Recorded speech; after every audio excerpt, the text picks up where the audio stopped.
cubren la tierra. Mucho cuidado, porque el médico puede ser quien salva la vida, pero también puede ser quien quita la vida a una persona por no haber estudiado adecuadamente o por no tomar las decisiones correctas, por falta de conocimiento y pericia, por si acaso. Muy bien, hablemos entonces del eje gonadal. Para esto, ahora sí empezamos la clase. Lo anterior no viene en el examen, por si acaso no está estudiando. ¿En qué puesto quedó la universidad? Ya ni preguntarlo, ya, porque así como está la cosa. Muy bien. Todo tiene que ver gracias a esta glándula maestra que es la hipófisis. Se encuentra dentro del sistema nervioso central. La hipófisis o pituitaria trabaja en coordinación o en gran coordinación con el big boss, con el jefe, con el CEO, que es el hipotálamo, ¿no es cierto? El hipotálamo regula muchas funciones, regula el hambre, regula la saciedad, regula la temperatura y muchas cosas que ustedes ya han sabido con neurofisiología. Pero además, como ustedes pueden ver, tiene una estrecha relación con la hipófisis, que dicho sea de paso tiene una conexión, ¿no? Que es el tallo hipofisiario o el infundíbulo, también se conoce, y esta hipófisis tiene dos porciones bien diferenciadas. Tiene una parte intermedia también, pero principalmente dos porciones bien diferenciadas, que es la porción anterior, conocido también como lóbulo anterior o adenohipófisis, y la porción posterior, o también conocido como neurohipófisis. Es importante tenerlo en cuenta porque el desarrollo embriológico es diferente, ¿no? No es lo mismo, el mismo origen embriológico no tiene la adenohipófisis versus la neurohipófisis. Y de ahí vienen también varias funciones en relación. Si recordamos anatomía, esta hipófisis es muy pequeña, ¿no? Tiene un peso de más o menos medio gramo, un tamaño de 10 por 5 por 6 milímetros, ancho, alto, espesor respectivamente, ¿no? Y si hablamos de su ubicación, pues se encuentra asentada en lo que es la silla turca del hueso esfenoides, ¿no es cierto? Y esta silla turca está en estrecha relación con el piso de la adenohipófisis y la neurohipófisis. No se olviden que, ahí les pongo la imagen embriológica, ¿no? ¿De dónde deriva la adenohipófisis? Deriva pues de la bolsa de Rathke, a diferencia de la neurohipófisis que deriva del piso del tercer ventrículo, ¿no? Ahí está la diferencia, ¿no? Una parte es meramente nerviosa y otra parte es una parte más bien meramente hormonal, ¿de acuerdo? Vascular.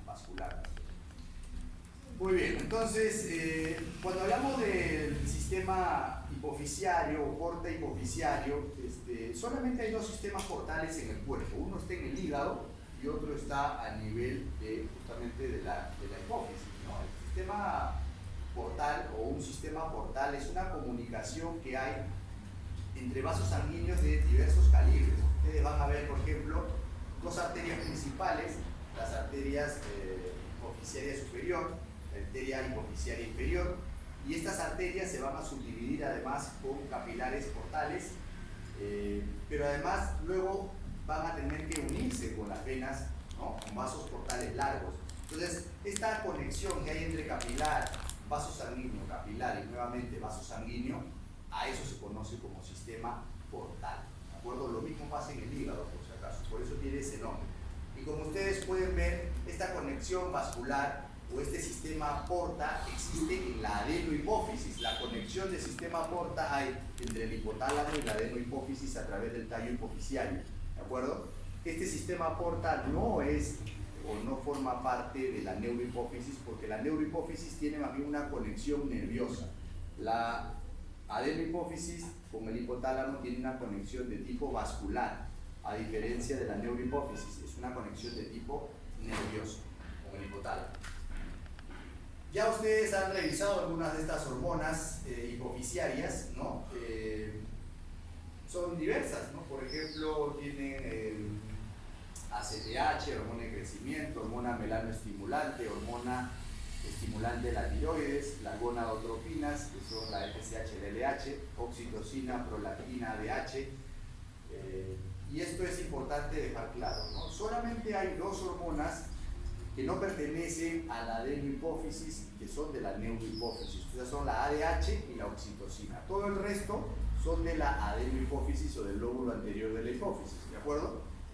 Es importante también tener en cuenta de que estas dos hormonas, ADH y oxitocina, no se producen en la neurohipófisis, sino que provienen del hipotálamo, de los núcleos supraópticos y paraventriculares del hipotálamo, y se conectan a través de las neuronas y se almacenan en la neurohipófisis. Se almacenan en la neurohipófisis, pero no se estimula, no se produce nada ahí. Ahí no se produce nada, solamente se almacena. Se secreta cuando se requiere. Las otras hormonas, las de la adenohipófisis, esas hormonas sí se producen en el mismo lugar, en la misma adenohipófisis. ¿De acuerdo? Muy bien. Si recuerdan histología de la adenohipófisis, que es la parte que es la productiva, se divide pues con la tinción de hematoxilina y eosina. Ustedes pueden hacer una clasificación, ¿no? Desde células que son basófilas, otras son bromófobas y otras son acidófilas, ¿no? Las bromófobas todavía no se sabe su función, pero existen. Pero las basófilas sí, ahí tenemos varias células, por ejemplo las células tirotropas que producen tirotropina, o también conocido como TSH, hormona estimulante de la tiroides. Las corticotropas, las que producen corticotropina o ACTH, y las gonadotropas, las que producen gonadotropinas, también conocidas como LH y FSH, ¿de acuerdo? Hormona luteinizante y hormona folículo estimulante.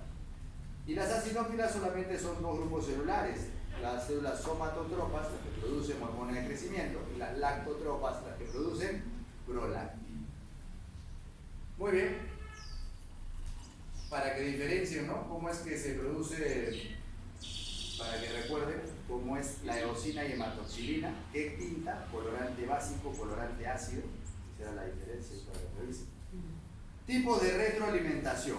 ¿Cómo es la retroalimentación? La retroalimentación negativa quiere decir que la información que sale, en este caso es información hormonal, ¿no?, que llega a otras partes del cuerpo, va a ejercer una información de retorno, una retroalimentación, ¿cierto? Y esta puede ser de asa larga cuando lo realiza la glándula periférica, ¿cierto? Por ejemplo, la tiroides podría hacer un efecto a través de las hormonas tiroideas y llegar a hacer que la hipófisis y el hipotálamo se puedan enterar de que ya hay una adecuada cantidad de hormonas tiroideas y ya no se produzca más, ¿cierto? Pero sería de asa larga. De asa corta es cuando la hipófisis estimula al hipotálamo, ¿no? O sea, inhibe, mejor dicho, al hipotálamo. Dice, ¿sabe qué? Ya me han llegado suficientes factores liberadores, que son principalmente lo que produce el hipotálamo, y entonces es suficiente, hace una inhibición de asa corta. De asa ultra corta es cuando el mismo hipotálamo se va a regular debido a la cantidad producida de factores liberadores, ¿de acuerdo? Muy bien. Empecemos entonces con las gónadas. Las gónadas son órganos bifuncionales, ¿no? Bifuncionales porque justamente producen células sexuales, también llamados gametos, pero también producen hormonas sexuales, ¿no? Y en el caso de los hombres, estas gónadas masculinas son los testículos, y en el caso de las mujeres son los ovarios, ¿de acuerdo? El sexo se determina de tres formas, ¿no? Según el libro de Linda Constanzo, ¿no? El sexo puede ser determinado de tres formas: sexo genético, sexo gonadal, sexo fenotípico, ¿no es cierto? Ya las clasificaciones más amplias son pues sexo social, ¿no? De lo que la gente quiere ser, ¿no? Y es otra cosa. Pero acá hablamos de todo lo que es fisiológico, entonces tiene que ver con el sexo genético. Primero, lo que está en tus cromosomas, ¿cierto? Los cromosomas están determinados si tú estás codificado como XY o XX. XY, entonces es un varón, por lo tanto, sexo gonadal o fenotípicamente se tendrá que diferenciar de acuerdo a estas cromosomas, ¿no? XY, como sexo gonadal, presentará pues testículos, y fenotípicamente lo que se va a ver es que hay presencia de tracto genital, genitales externo masculino, ¿cierto? Si es lo opuesto, XX, entonces se presentarán como gónadas los ovarios y finalmente se desarrollará el tracto genital femenino. Ahora, ¿qué es lo importante en todo esto? Lo importante es de que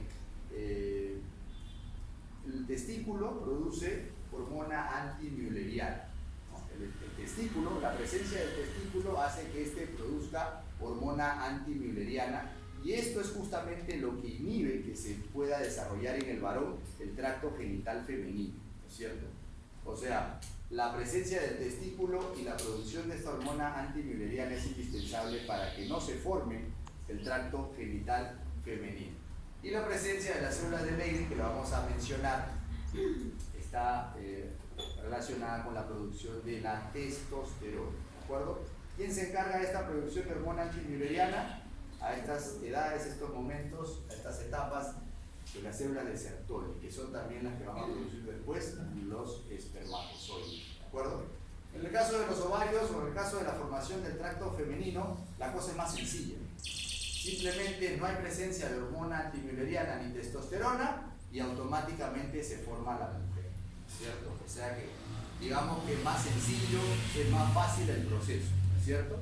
Pese a que las mujeres siempre dicen, ¿no?, que en el hombre es más sencillo, no, en realidad en la mujer biológicamente es más sencillo, ¿cierto? Y así es, por si acaso. Muy bien. ¿Cómo se da esto? Recordemos en biología de los genitales. Hay dos tipos de conductos, ¿no es cierto? Los conductos de Wolff y los conductos de Müller. Los de Müller, ya no estábamos hablando, son los que van a formar mujer. Müller, mujer. No, para que me entiendas, tu mnemotecnia tienes que hacer, pues si no, no te vas a acordar, ¿no es cierto? Entonces, sin hormona antimülleriana, entonces, ¿qué se va a formar? Una mujer, por los conductos de Müller. O, más bien dicho, conducto paramesonéfrico. Paramesonéfrico. Y el caso del conducto de Wolff también se conoce como conducto mesonéfrico, ¿de acuerdo? Entonces, finalmente, estos conductos paramesonéfricos van a desarrollar el tracto genital femenino, ¿no? Y estos conductos de Wolff o mesonéfricos desarrollarán el tracto genital masculino. ¿Cuándo va a ser? A las 6 semanas. A las 6 semanas. ¿Ah? Hablemos entonces del desarrollo en la pubertad, tanto en el hombre como en la mujer. Miren, hay varios fenómenos que se van a presentar, varios fenómenos. Ahí lo hemos puesto de acuerdo a lo que dice el libro de Linda Constanzo, de acuerdo a los, más o menos al promedio en años de cómo aparece este desarrollo. Si ustedes se dan cuenta, lo primero que va a aparecer es la presencia del vello en las axilas y el mal olor, o ese olor característico a alacrán. Ese olor es algo que se conoce como adrenarquia. Adrenarquia, a eso se refiere. Adrenarquia. ¿Tiene que ver con la corteza adrenal? Sí, es una clase que vamos a hacer la siguiente. Es una clase, no sé si me toca conmigo como otro día, pero vamos a hablar de, sí, conmigo me parece. La corteza suprarrenal es la encargada de producir hormonas específicas, también un tipo especial que son los andrógenos, tanto en el hombre como en la mujer, y son estos los que van a dar ese olor característico, ¿de acuerdo? Ese olor que ustedes entienden bien de lo que estoy hablando. A eso se conoce como adrenarquia. Algunos diferencian el término adrenarquia con pubarquia. Pubarquia se refiere a la presentación del vello púbico, ¿ya? Pero finalmente es esta adrenarquia la presentación del vello axilar y el olor, ¿de acuerdo? El vello púbico también. Esto ocurre generalmente en los hombres alrededor de los 12 años, ¿de acuerdo? Luego existen otros momentos importantes a recordar. Por ejemplo, más o menos antes de los 13 años se produce el crecimiento del pene y el brote del crecimiento, o sea, el estirón que da el varón. Y si comparamos eso a la situación que se presenta o al fenómeno que se presenta el desarrollo de la mujer, lo que vamos a ver es que hay diferencias, ¿no? Por ejemplo, la mujer inicia con algo que se conoce como telarquia. ¿La telarquia qué cosa es? ¿Qué cosa es la telarquia? va a ser como el ciclo pasado, que diría, telarquía cuando ya va al... No, telarquía es el crecimiento del botón mamario, el crecimiento del botón mamario, ¿ya? Eso es, se presenta como un pequeño brote mamario, un botón mamario, esa es la telarquía, las mamas incipientes que están desarrollando. ¿A través de qué? A través de un pequeño botón. Eso se da más o menos a los 9 años y luego de eso empieza el desarrollo, ¿no? Que tiene una clasificación específica que se llama la clasificación de escala de Tanner y todo eso, ¿no? Eso lo van a ver en pediatría. Ahora solamente hablemos de esto que es un poco más básico. Y luego vemos que aparece el vello púbico, sin embargo esto es antes del varón, ¿no? Pero también vemos que el varón es a los 12 años y en la mujer es antes de los 10 años. O sea, hay diferencia, ¿no? ¿Por qué? Porque alrededor de los 10 años se presenta la menarquia. Ahora estamos hablando del promedio en la población, porque de repente alguno acá diga, no, el mío fue a los 11, a los 12, a los 13, hasta los 15, o sea, sí, es variado, pero la gran mayoría se presenta alrededor de los 10 años. ¿Ah? La menarquia. ¿Qué es la menarquia? La primera menstruación en la mujer. Correcto, correcto. Y luego de eso viene un poco antes de los 11 años el brote de crecimiento y a la par el desarrollo de las mamas. ¿De acuerdo? Entonces, si ustedes ven todo el fenómeno del desarrollo en la mujer, se da antes que en el varón. O sea, el varón va a madurar más lentamente respecto a la mujer, ¿no es cierto? Por eso es que cuando ustedes han estado en el colegio, seguramente se acuerdan que las chicas desarrollaron, porque era un colegio mixto, por supuesto, las chicas desarrollaron más rápido que los varones, ¿no es cierto? Y el hombre se tomó más tiempo a veces en llegar a su talla final. Algunos varones pueden llegar a crecer incluso hasta los 21 años, o sea que de repente alguno por acá puede crecer algo más, ¿no es cierto? Muy bien, entonces esto es importante a tener en cuenta porque es diferente en el caso del varón respecto a la mujer. Miren, un dato importante, la edad mediana significa no al promedio, sino al punto medio en el cual todos los datos están ordenados, ¿de acuerdo? El punto medio, no es el promedio, sino el punto medio. Edad mediana de la primera relación sexual en el Perú, entre el 2018 al 2023. 18 años, entre 18,3 y 18,5, ¿no? Se mantiene más o menos. ¿Ya? ¿Cómo se conoce a la primera relación sexual?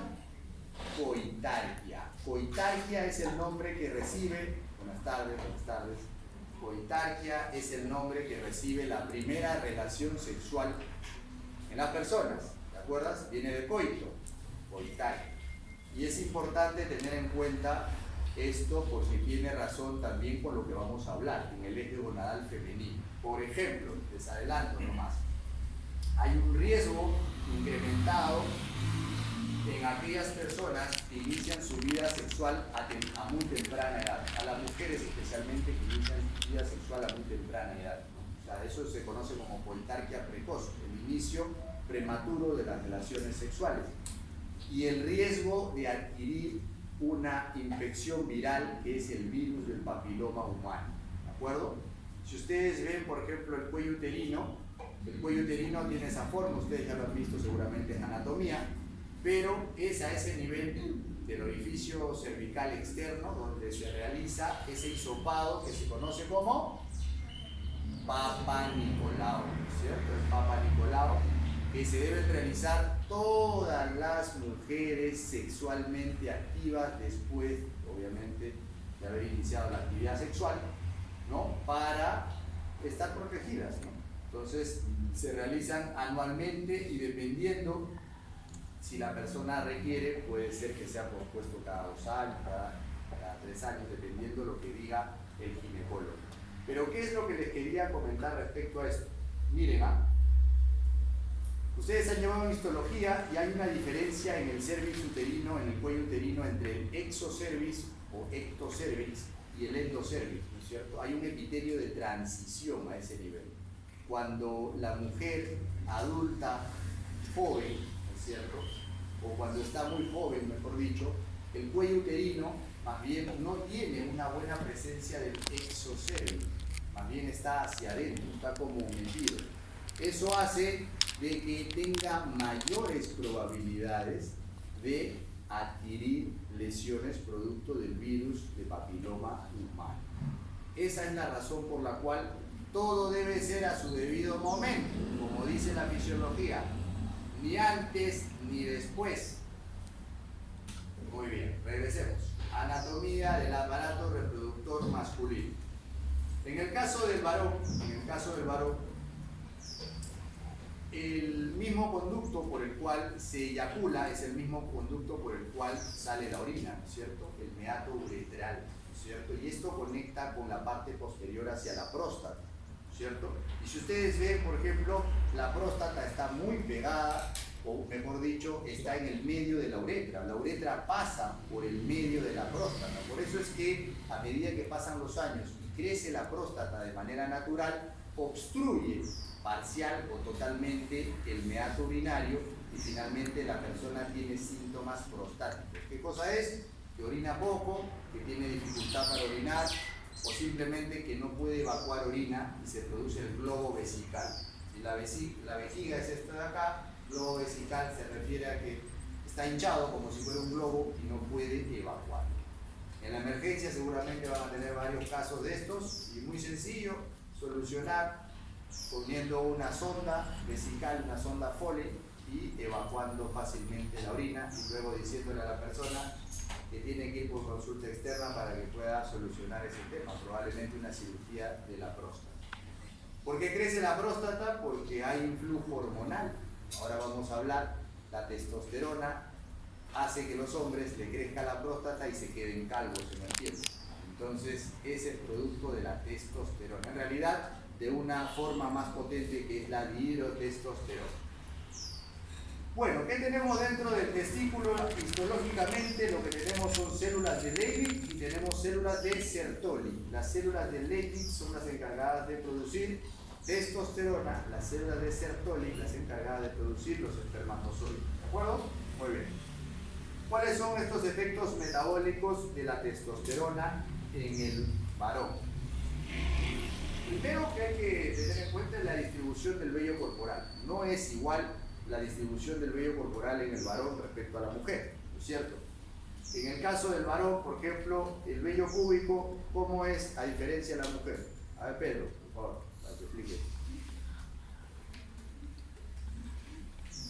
Nunca he visto, doctor, nunca he visto. Bueno, me rasuro, también podría ser otra razón, ¿no? Yo todo pelado, no sé, doctor, desconozco, también puede ser. Pero normalmente la distribución del vello corporal, al menos en la zona genital en el varón, es una forma romboidal, ¿no? Va hacia arriba como hacia el ombligo y hacia abajo también completa el rombo, ¿no es cierto? En el caso de la mujer es como si fuera una... ¿qué? ¿Un triángulo? ¿Cómo era qué? ¿Un triángulo? Eso sí sabe. Como si fuera un triángulo invertido, ¿no es cierto? Invertido por si acaso, no vaya al revés, ahí sí, cuidado, se llama. Es un triángulo invertido, correcto, y entonces, como si fuera una gamba, ¿no? Tal cual, ¿cierto? Esa es la distribución del vello púbico en el varón respecto a la mujer. Lo fisiológico, lo normal, ¿no? Porque ya si ya se hizo láser, ya no es igual. La voz también tiene un efecto diferenciado bajo la testosterona, ¿no? La testosterona hace que la voz sea gruesa, ¿no? Del varón, que la voz sea gruesa, así una voz de macho cabrío, ¿no? Entonces, a diferencia de la mujer, no tiene tanta testosterona, por lo tanto no puede tener una voz de ese tipo, ¿no es cierto? Entonces, si empieza a ir al gimnasio la chica y le empiezan a dar su testosterona para que saque músculo y empieza a engrosar la voz, claro. Entonces son cosas que hay que tener en cuenta y por las cuales es importante ver. Eso cumple una función, ¿no? Aparentemente la voz gruesa es también es una manera de poder llamar la atención de las hembras, dice, ¿no? Que tenga una voz gruesa, es importante para la mujer, ¿no es cierto? Que hable con una voz así, que imponga, ¿no es cierto? Que diga, pero no depende, ¿no? Depende. Pero imagínate, la chica sale y una voz así de niño, un poco difícil. Quiero ser tu enamorado. Claro, hay ese tipo, ¿no? Entonces, claro, tiene una razón de ser, tiene una razón de ser. El grosor de la piel, eso no quiere decir que porque hable así va a mandar, no necesariamente. Habla fuerte, pero hace caso a todo lo que dice la también. Grosor de la piel, la testosterona lo que hace es que la piel se engruese. O sea, la piel del varón es más gruesa que de la mujer, por si acaso, ¿de acuerdo? Gracias a la testosterona, ¿cierto? También hace que aparezca el acné, ¿no? El acné también es una característica del aumento de la testosterona. Esto es algo que se ve también en las mujeres que tienen, por ejemplo, síndrome de ovario poliquístico, por ejemplo, ¿no? En el caso de ellas, aumenta esta relación de andrógenos sobre los estrógenos y entonces empieza a presentarse el acné, ¿cierto? No solamente eso, se empieza a presentar el hirsutismo. El hirsutismo es la presencia de vello en partes donde normalmente la mujer no debería tener, por ejemplo en la cara, ¿no? Empieza a tener vellos en la cara, ¿no? Entonces es hirsutismo, ¿no? Hirsutismo generalmente facial, ¿no? Y el acné, entonces es algo un poco complicado en estas personas y deben recibir tratamiento. El desarrollo muscular también está ligado a la testosterona, especialmente la potencia muscular, ¿no? Porque puede ser que también haya una mujer que tenga desarrollado naturalmente un músculo, ¿no? Los bíceps, de repente hace bastante ejercicio, pero la potencia muscular que da la testosterona o los andrógenos es superior. Por eso es que muchas veces los que van asiduos al gimnasio van a ver que hay personas que levantan mucho peso, ¿no? Levantan mucho peso, porque a veces han levantado poco peso, pero después de que se colocan testosterona pueden levantar grandes cantidades de peso, ¿no?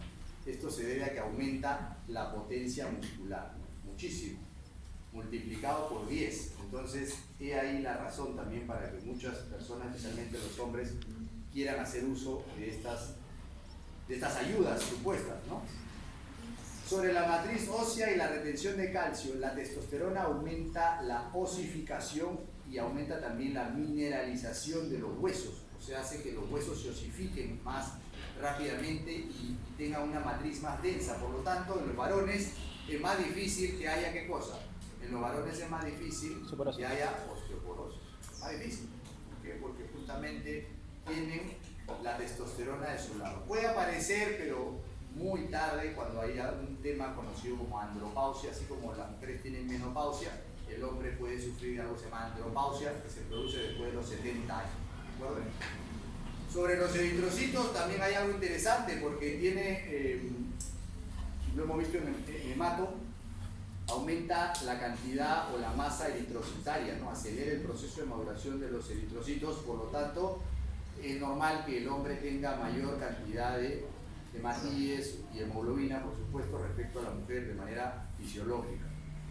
Sobre el equilibrio electrolítico y hídrico, también la testosterona ejerce un efecto positivo en nuestros casos. Entonces, son todos estos parte de los efectos metabólicos de la testosterona. Incluso específicamente podríamos decir por áreas, ¿no? Por ejemplo, a nivel del sistema nervioso central, la testosterona aumenta el deseo sexual. Esto es importante porque la testosterona es la hormona del impulso sexual, por si acaso. El hombre y la mujer tienen testosterona, por supuesto a diferente concentración, pero tanto el hombre como la mujer lo tienen. Es una hormona que está relacionada con el impulso sexual, ¿de acuerdo? Esta es la razón por la cual ustedes encuentran que la mayor cantidad... ¿Qué ha pasado? ¿Qué pasa ahí? ¿Qué pasa ahí? Palomino, ¿qué pasa? Palomino, ¿qué ha pasado? ¿Cuál es el problema? Está que se pelea el chico del costado con Malásquez. ¿Qué pasa? ¿Qué pasa? Ella es mía, no, déjala, ella es mía, no. Afuera, ¿qué pasa? Ya, a mitad, mira, de lunes a miércoles, pum, ya, y jueves a sábado, ya. Son así, no saben compartir, ya. Muy bien, atentos. Aumento del deseo sexual. Ya les he dicho, la testosterona es la hormona del impulso sexual. Si ustedes ven en los periódicos, radio, televisión, ¿qué dice? Mujer viola a varón, hombre viola a mujer. Hombres, ¿no? Los hombres. Ojo que eso no justifica, ¿no? Por supuesto, pero hay una razón biológica para que eso pase, número uno. Ahora, que eso tiene que ser regulado por las personas, claro, ¿cierto? Una cosa es el deseo y otra cosa es que te lances, ¿no? Eso ya tiene que ser regulado por la misma persona. Para eso está la corteza cerebral. Por eso es que cuando tomas mucho alcohol, se inhibe la corteza cerebral y empiezan a salir los instintos primitivos, ¿no es cierto? Los instintos arcaicos. Entonces ahí está el problema. El cerebro primitivo empieza a comandar y hay problemas. Mejor estado de ánimo. Sí, o sea, ¿no? La testosterona funciona a veces como un antidepresivo, ¿no? O sea, mejor estado de ánimo, sí. Da más confianza, más memoria. Hay cosas que están relacionadas con la testosterona, pero que a dosis en las cuales tiene también la mujer es suficiente para cumplir con esa función. También es cierto de que si la mujer no tendría nada de testosterona, tampoco podría tener ese gustito por la actividad sexual, ¿no? Perdería, lo que le pasa a muchas mujeres en la menopausia. Entonces ya sabes, si perdió ese tratamiento, algo relacionado con la testosterona. ¿Para qué? Para encender las llamas del amor en esa pareja. Así es. Muy bien, ¿qué más? Crecimiento y fuerza muscular y sobre todo resistencia muscular. También aumenta la densidad mineral ósea. Tiene que ver con el crecimiento del vello en general en todo el cuerpo, ¿no? Hay un aumento del colágeno y por lo tanto aumenta la cantidad el grosor de la piel, ¿no? Habíamos dicho. Y también tiene que ver con la producción. Esta testosterona produce el aumento de la producción de esperma, el crecimiento de la próstata, que a largo plazo juega en contra de los varones, ¿cierto? Si los varones, la mayoría, si todos vivieran más de 100 años, entonces prácticamente el 100% sería operado de la próstata, ¿no? Entonces, una razón importante para que decidas por urología. Y tiene que ver con la función eréctil también, tiene que ver la testosterona. Muy bien, mire, va. Esta testosterona es importante porque trabaja a nivel del sistema límbico. A nivel del sistema límbico va a trabajar el sistema límbico, acá el hipocampo, regula las emociones, hace que el hombre se sienta hombre, ¿no? Porque una cosa es verse como hombre y otra cosa es sentirse hombre. Son cosas diferentes, ¿cierto? Puede ser que hay gente que se siente pues, atrapado en un cuerpo de hombre, ¿no? Bien, eso pasa. Prefrontal. La corteza prefrontal y la corteza parietal tienen mucho que ver con esta cantidad de andrógenos o receptores para los andrógenos, ¿no? La corteza parietal y la corteza prefrontal. La parte frontal siempre tiene que ver, el lóbulo prefrontal tiene que ver con el juicio, tiene que ver con el raciocinio, con la capacidad de decisión, la toma de decisión, ¿no es cierto? Y a veces no es tan buena la decisión, ¿no es cierto? A veces no es tan buena. Pues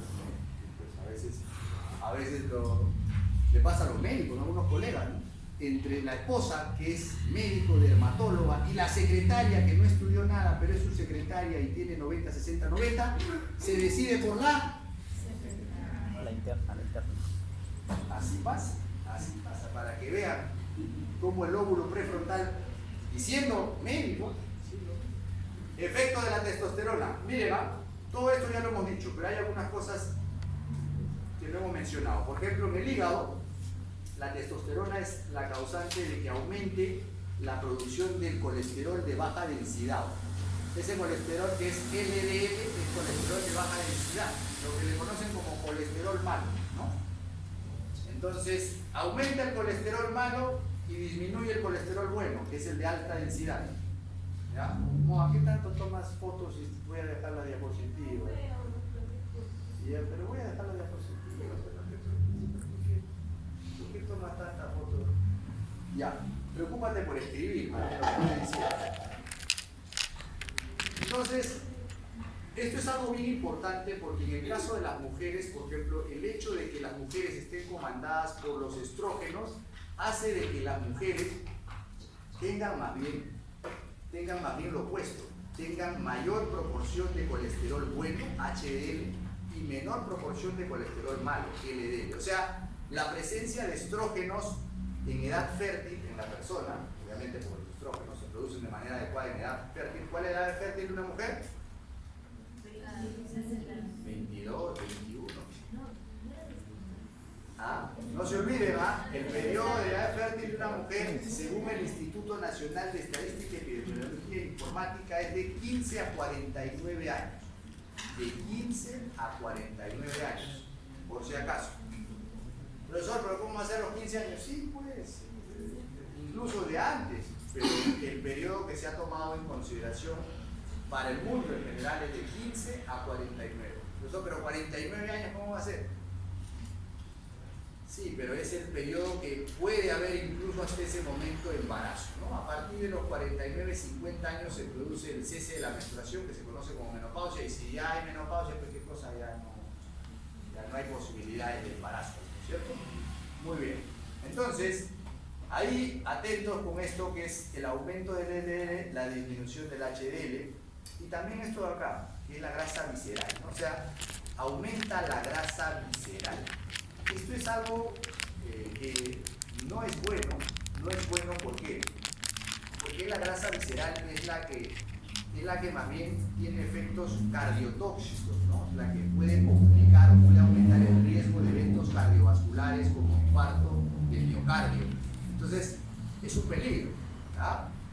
No es algo bueno. Si hay una mujer que es usuaria de testosterona exógena, o sea que se coloca testosterona de manera exógena, pues también empieza a tener el mismo riesgo, ¿no? Ese es el otro tema. Muy bien, avancemos. Acá está esto que estábamos hablando hace un rato. DHT es dihidrotestosterona. Esta es la causante del crecimiento de la próstata. Es un crecimiento benigno, pero finalmente es un crecimiento que termina complicando por la zona por donde que pasa el megato urinario, ¿cierto? Entonces está muy ligado a la obstrucción de la vía urinaria producto del crecimiento de la próstata. Y lo otro es que esta dihidrotestosterona actúa sobre los receptores capilares o los receptores del folículo piloso en los hombres, en la cabeza, y empiezan a perder el cabello. Empieza a perder el cabello, al final queda pelado, ¿no? En algunos más rápido que otros, en otros más lento, pero eventualmente va a pasar o puede pasar, ¿cierto? La dihidrotestosterona es la que está causando esos problemas. Muy bien. ¿Qué es esto?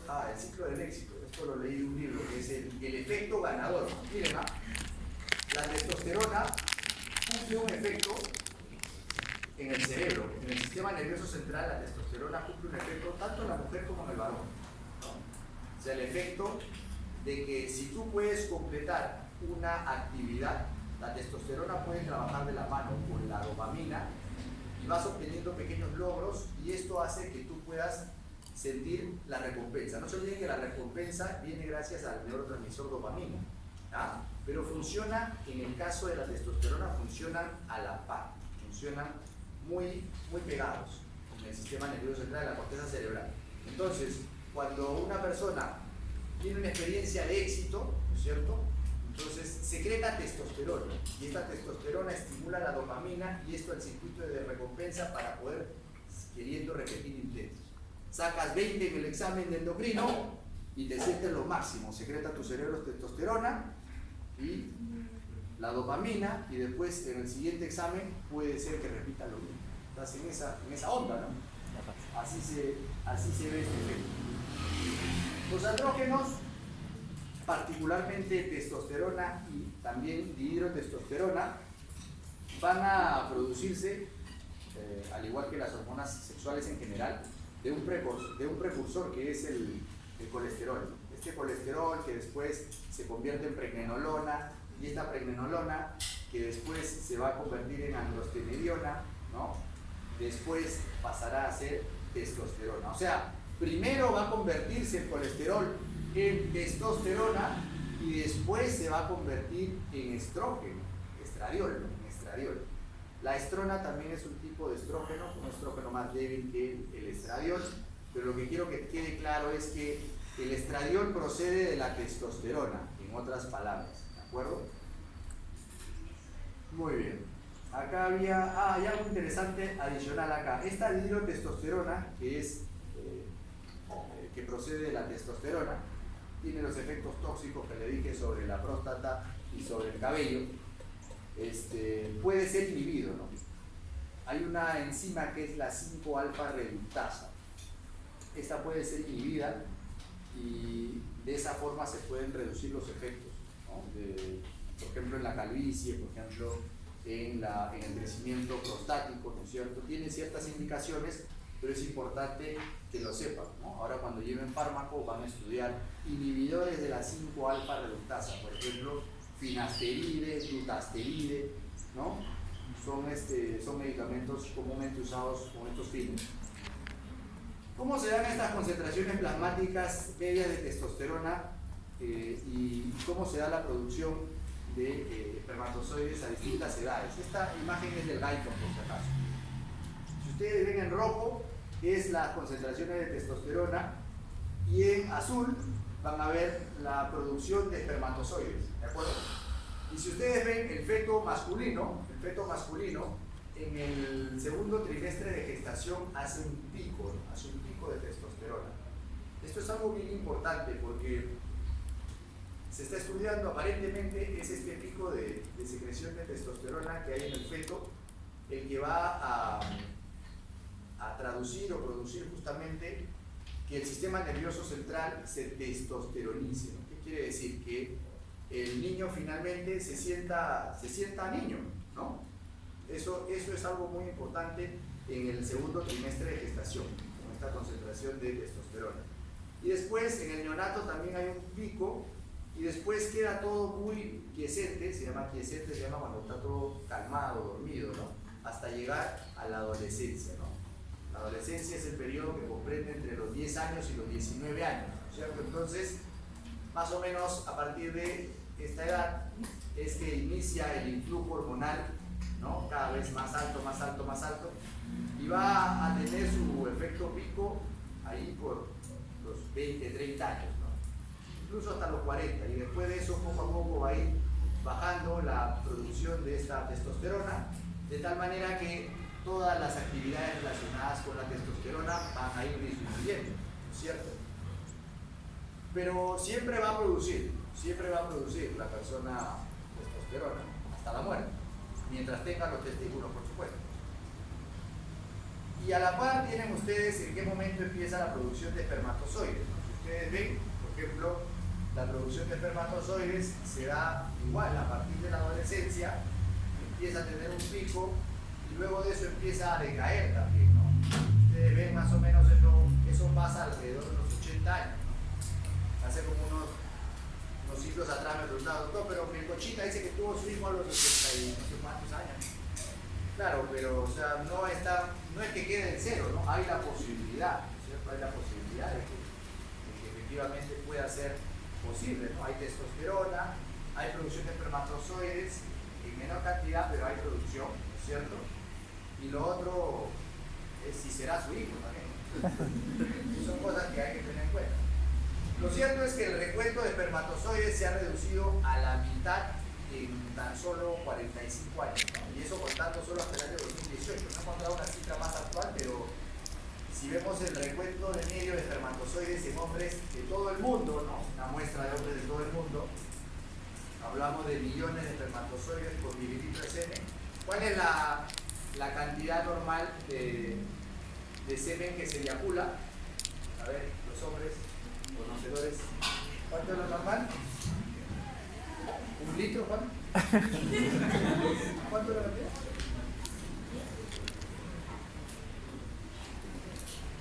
Es poco, por si acaso. 5 mililitros. 5 mililitros. 5 mililitros, ¿cuánto es una cucharita? Una cucharita. No, profe, ¿cómo va a ser? Yo soy un cemental. 5 mililitros, 5 mililitros. Entonces, y en esos 5 mililitros hay una gran cantidad de millones de espermatozoides, pero no quiere decir que esa cantidad todos estén en buenas condiciones, ¿no es cierto? Para poder lograr la fertilidad se necesita que haya un buen óvulo en la mujer, pero también se necesita que los espermatozoides estén bien dotados de buena motilidad, porque si no, difícilmente van a llegar, ¿no es cierto? Muy bien.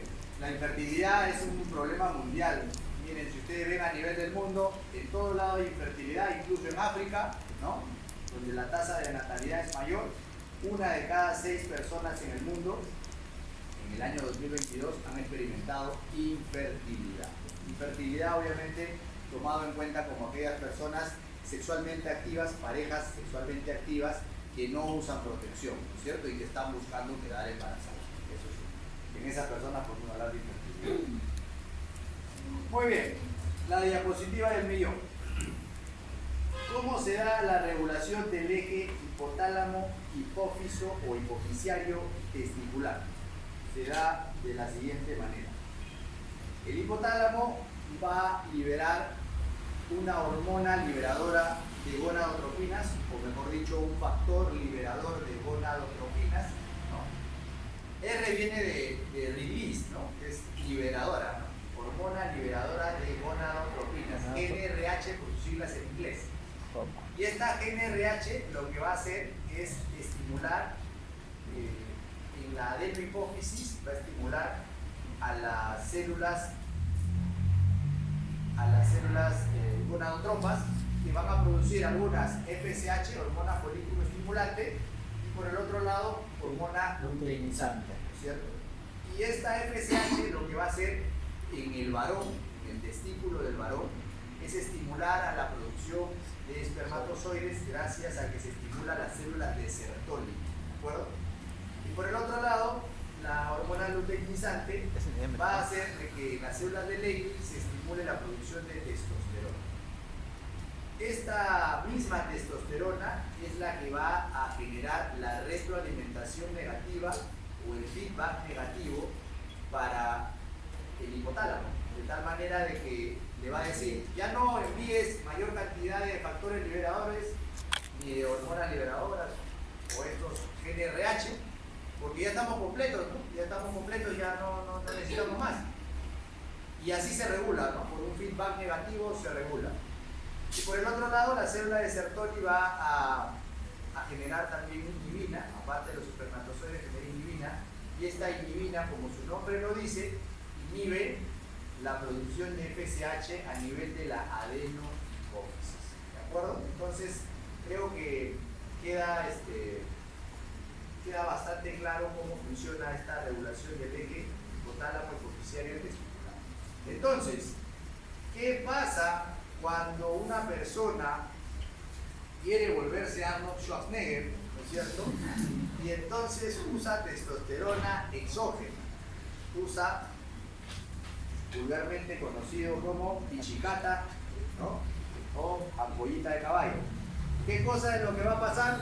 Lo que va a pasar es que esta persona va a inhibir el eje, ¿no es cierto? Va a inhibir el eje. O sea, en vez de que la testosterona natural haga su efecto de feedback negativo sobre el hipotálamo, entonces, como el cuerpo ya tiene testosterona, esta testosterona va a viajar sistémicamente por los vasos sanguíneos, va a llegar al hipotálamo y le va a decir, bueno, ya hay una concentración adecuada, ya no necesitamos. Y entonces se inhibe la producción natural de testosterona. Pero ¿quiénes son los que producen naturalmente esta testosterona? Es el testículo. Entonces todo lo que no se usa se atrofia. ¿Y qué cosa creen que va a pasar con esos testículos? Se van a volver como unas pasitas y ahí va a haber problemas, porque Arnold Schwarzenegger en el ring de las 4 perillas no va a hacer nada. Será una amiga más, así de sencillo. Muy bien, entonces ya sabes, cuando veas muy agarrado, muy esto, duda. Mejor vete por el flaquito, ese mismo. Vamos con las mujeres. Anatomía del aparato reproductor femenino. En el caso de las mujeres, la cosa es diferente. Recuento anatómico.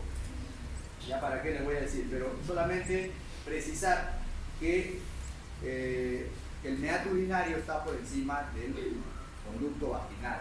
Esto es bien importante tener en claro, porque cuando llegan ustedes a la emergencia y van a empezar a sondear es poner la sonda vesical a los pacientes, le van a poner paciente varón, no hay pierde, es el único lugar por donde tiene que poner la sonda, ¿no?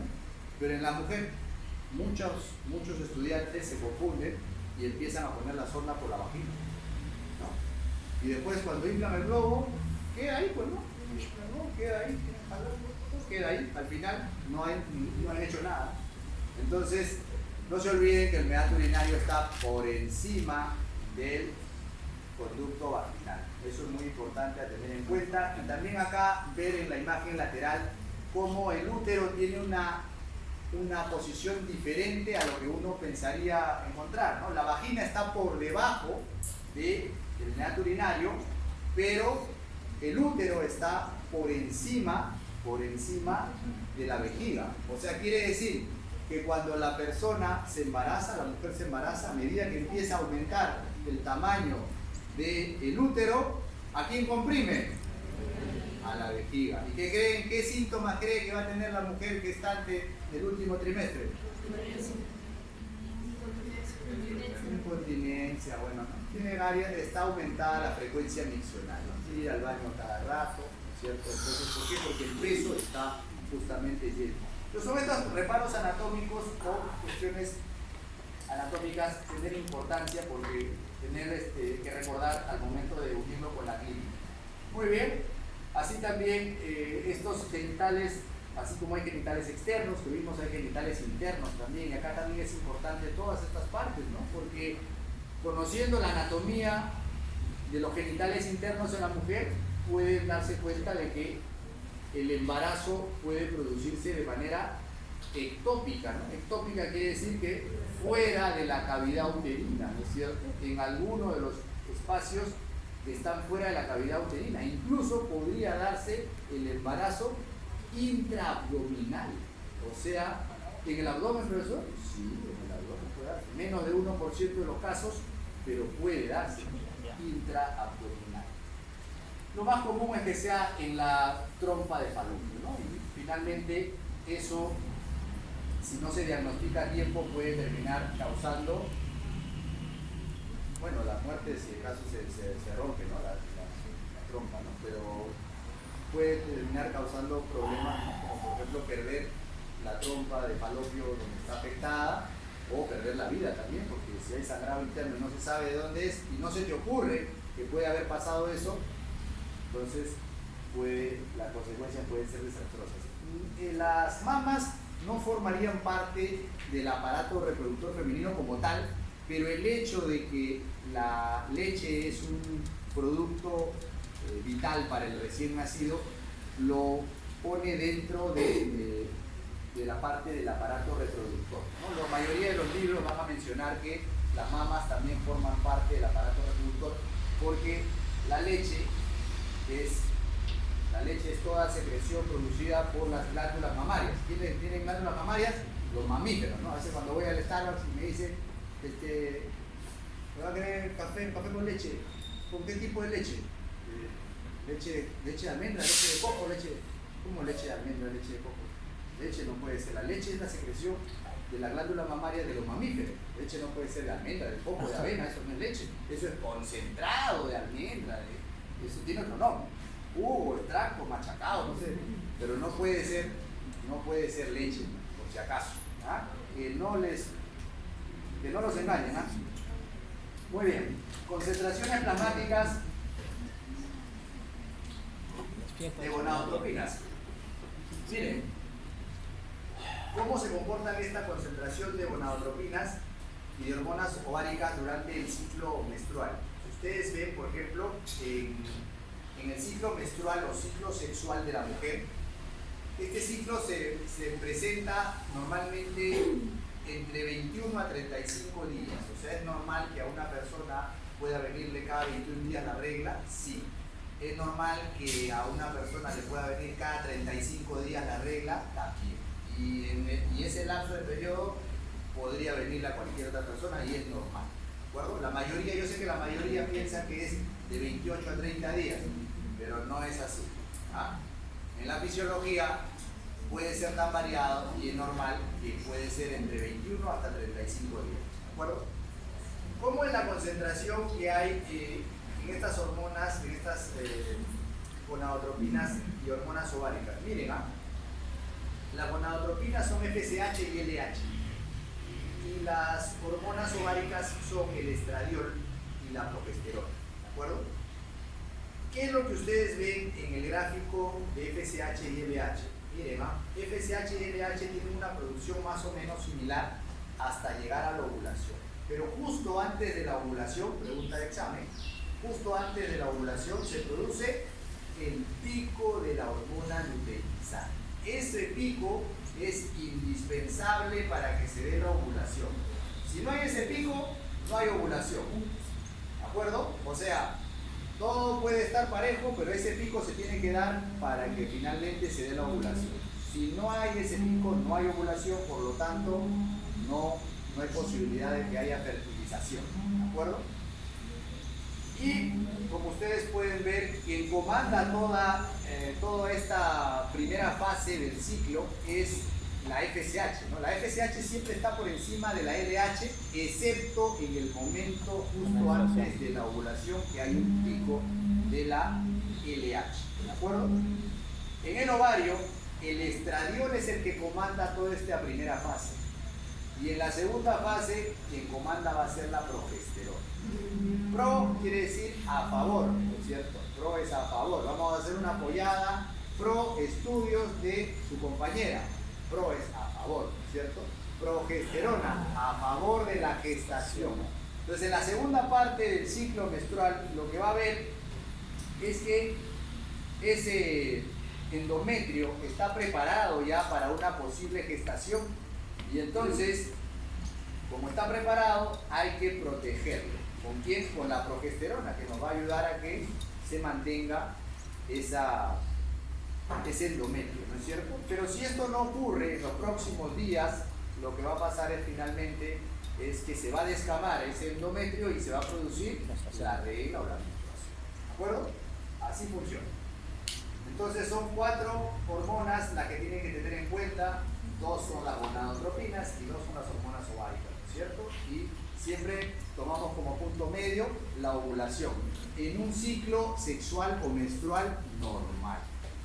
¿Este ciclo se cumpliría en una persona que está tomando anticonceptivos? No. ¿Por qué? Porque en las mujeres que toman anticonceptivos los ciclos son anovulatorios. Anovulatorios. Claro. El principio es el mismo, el principio es de que si yo todos los días te doy una cantidad exacta de hormonas, todos los días toman la misma cantidad, nunca se va a producir el pico de la LH, por lo tanto, nunca se va a dar la ovulación, por lo tanto, no debería salir la persona gestando, porque no hay fertilidad, siempre y cuando esté tomando bien la pastilla, ¿no? Pero como a veces las personas toman mal las pastillas o utilizan mal los métodos, a veces los errores son los que llevan a que pase esos problemas. ¿De acuerdo? Muy bien. La edad, un factor clave para la fertilidad femenina. Esto es muy importante. El hombre puede ser padre a cualquier edad. Eso es cierto. Ahora, ¿qué tipo de producto va a dar el padre de cualquier edad? Eso es otra cosa. Pero de que puede ser, puede ser. Cada vez más hay hallazgos de que la edad en el padre, una edad avanzada en el padre, condiciona riesgos también potenciales en el producto. En el producto me refiero al neonato, al recién nacido, ¿no es cierto? Entonces, muy importante. No, que a mí me gusta porque eres mi sugar daddy, que no sé qué. No. Que sea tu sugar, pero que no sea el papá de tus hijos. Porque si no, va a tener problemas. Biológicamente pueden haber problemas. ¿De acuerdo? Muy bien. Entonces, miren, la cantidad de folículos ováricos, con la que las mujeres nacen, no se ha precisado exactamente, pero oscila entre 1 millón y 2 millones. Millones ya, una barbaridad. Pero cuando llegan a la pubertad, solamente hay alrededor de 200.000. Algunos dicen, literatura dice 100.000, 200.000. Y son estos folículos los que le va a servir para que se pueda manejar el resto del tiempo. Cuando llegan a esta edad, hay un proceso que se llama atresia folicular. No todos los folículos van a desarrollar. Solamente, así como quedaron 300 en Esparta, ¿no? En los folículos quedan 400 al final. Quedan 400. Y son 400 folículos los que van a terminar produciendo la menstruación. Si ustedes cuentan desde el día que ustedes han iniciado su menstruación, me refiero a las mujeres, y cuentan 400 veces, es el tiempo que van a arreglar. Después de eso ya no hay regla. ¿De acuerdo? A eso se refiere. Si ustedes ven cómo a medida que va bajando la cantidad de folículos, eso se conoce como reserva ovárica, a medida que la reserva ovárica va disminuyendo, las posibilidades de fertilidad en la mujer disminuyen. Y encima, tu marido es viejito, con sus espermatozoides que no se mueven o casi nada no se mueven, peor. No vas a, si estás ya después de los 30, 35 años, tienes que conseguirte un semental. Uno, sus espermatozoides esté bien, que esté bien comido, que esté claro. ¿Por qué? Porque si no, vas a tener más problemas. A partir de los 35 años a las mujeres se le conoce, las mujeres que salen embarazadas a partir de los 35 años se conoce como gestante añosa. Gestante añosa. Te aviso desde ahorita, tú que estás por los 20, para que planifiques bien tu vida. Las mujeres tienen un reloj biológico dentro de sí. El hombre puede pasar un poco más de tiempo sin problemas, pero la mujer tiene que decidir bien su vida, porque si no puede complicarse su situación familiar y su maternidad también. Aumentan mucho los riesgos a partir de los 35 años de edad de la mujer para la fertilidad y para mantener un embarazo también. ¿De acuerdo? A más edad, menos opciones. Dice ahí bien claro, la fertilidad decrece naturalmente con la edad. Y no solamente eso, la mayoría de cromosomopatías aparecen justamente después de los 35 años. ¿No? Trisomía 21, ¿qué cosa es? Síndrome de Down. Síndrome de Down, muy asociado justamente a los casos de edad materna avanzada. A partir de los 40 años aumenta muchísimo esta posibilidad. Por eso es que generalmente, si la persona quiere salir embarazada después de los 40 años, es recomendable que sea por fertilización asistida, ¿no? Para que puedan elegir el mejor de los óvulos, el mejor de los espermatozoides y lo puedan juntar, ¿no? Y aún así se ha visto que también hay otros riesgos. Entonces, atentos con este dato para todas las chicas. Etapa de crecimiento folicular en el ovario. Esto creo que ya ustedes lo han visto bastante en histología, pero ya saben que hay un folículo primordial, primario, folículo preantral, luego un folículo antral, luego viene el óvulo que está ahí dentro y finalmente la ovulación va a producir que este óvulo salga, ¿no es cierto? Eso es lo que quiere decir. ¿Qué es lo que queda? Lo que queda es el cuerpo lúteo, y ese cuerpo lúteo es el que a veces va a producir cosas interesantes.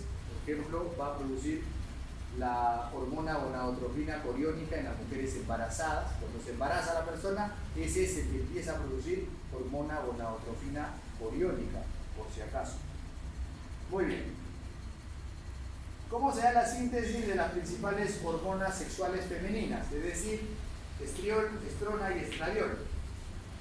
El más importante de todos es el estradiol y es el más potente. ¿Ya? Ese estradiol también se conoce como E2, estrógeno de tipo 2. Es alrededor de 10 veces más potente que la estrona, que es el E1. Y a su vez este estradiol es casi 80 veces más potente que el estriol. El estriol es el estrógeno más débil.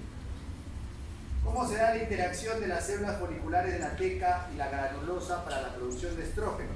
Les había dicho que primero se tienen que producir los andrógenos para que después se produzcan los estrógenos, ¿correcto? Entonces, en las células de la teca lo que va a pasar es que hay dos receptores. Hay receptores para la hormona luteinizante y también para las lipoproteínas de baja densidad, LDL.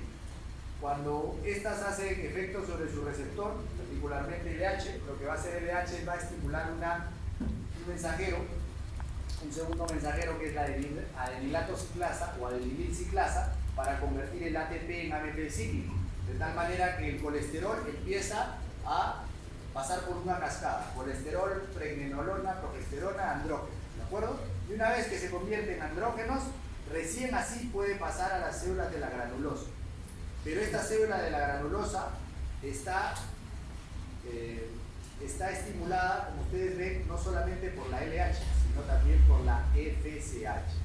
La FSH lo que va a hacer nuevamente es estimular, por otro lado, la adenilato ciclasa, de tal manera que los andrógenos se van a convertir en estrógenos gracias a una enzima que se conoce como aromatasa.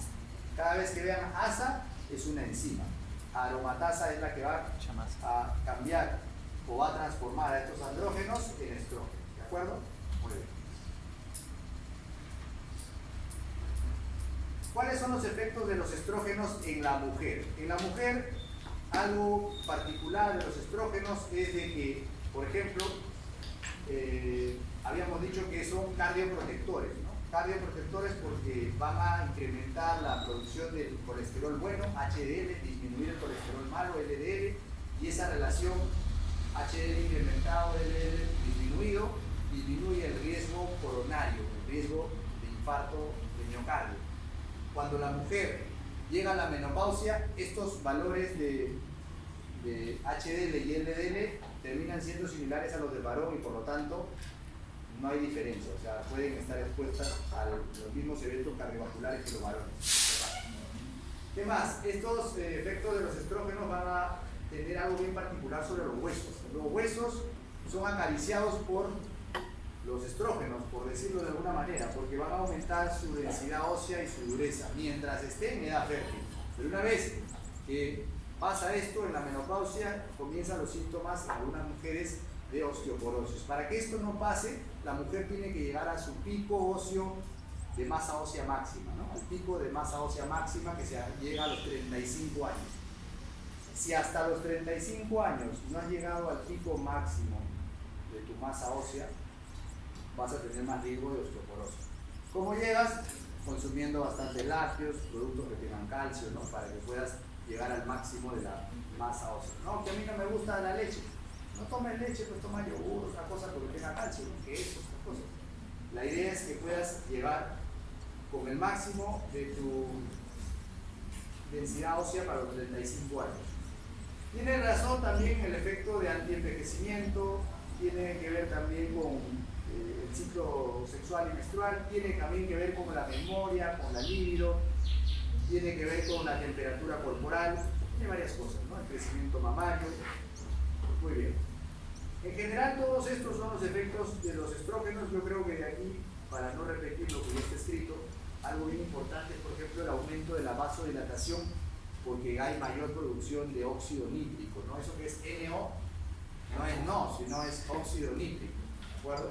Pongo el examen y después vasodilatación, no. Es este óxido nítrico, por si acaso. Produce moco cervical más fluido y alcalino, correcto. Hace que las areolas y los ductos mamarios puedan crecer, ¿no? Las trompas de falopio van a proliferar el epitelio que está dentro de la trompa de falopio. Y, por ejemplo, el flujo sanguíneo, las fibras uterinas están más sensibles a la oxitocina. OT es oxitocina. ¿Ah? Hay varias cosas, por ejemplo, aumenta el angiotensinógeno que han visto en cardio, ¿no? Y aumenta también la proteína fijadora de hormonas tiroideas. Esto es muy importante, ¿eh? Aumenta el angiotensinógeno y las proteínas fijadoras de hormonas tiroideas, ¿de acuerdo?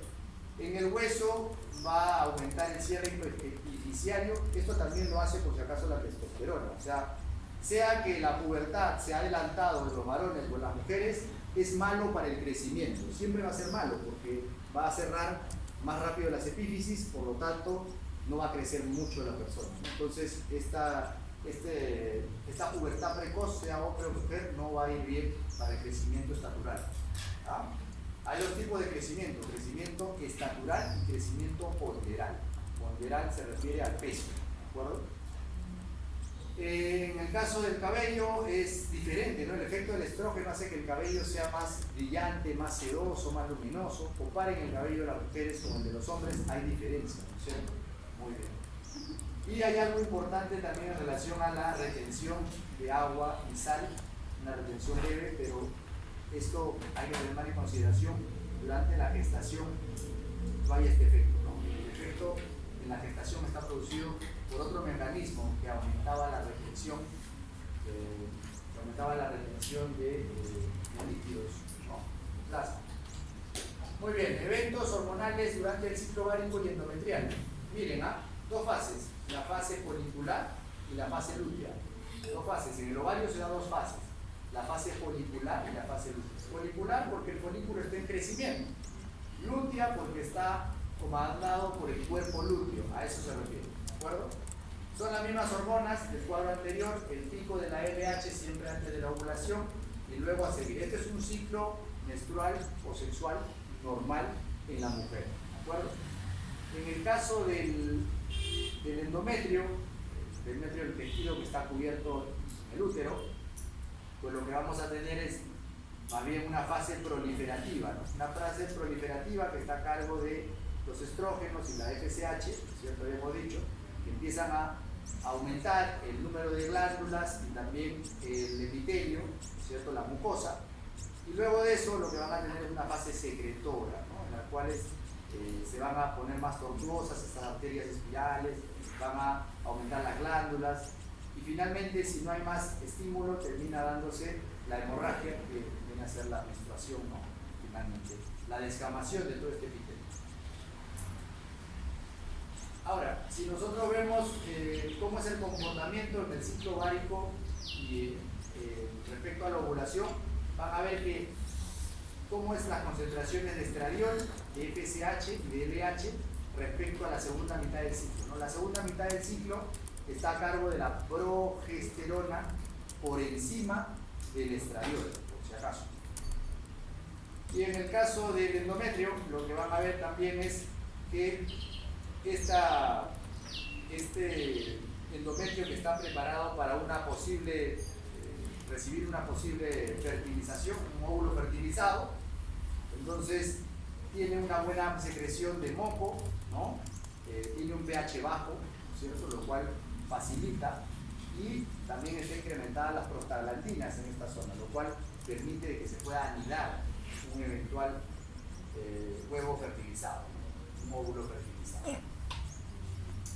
Después de la mitad del ciclo, ¿no? A medida que pasa el medio ciclo, si estamos considerando, por ejemplo, en este caso, un ciclo menstrual o sexual de 28 días, la mitad del ciclo sería el día 14, ¿no? Si ustedes ven ahí, por ejemplo, al día 14, al día, inmediatamente después del día 14, ¿no? Una vez que ya se produjo la ovulación, lo que va a pasar es de que va a aumentar la temperatura corporal un poquito, ¿no?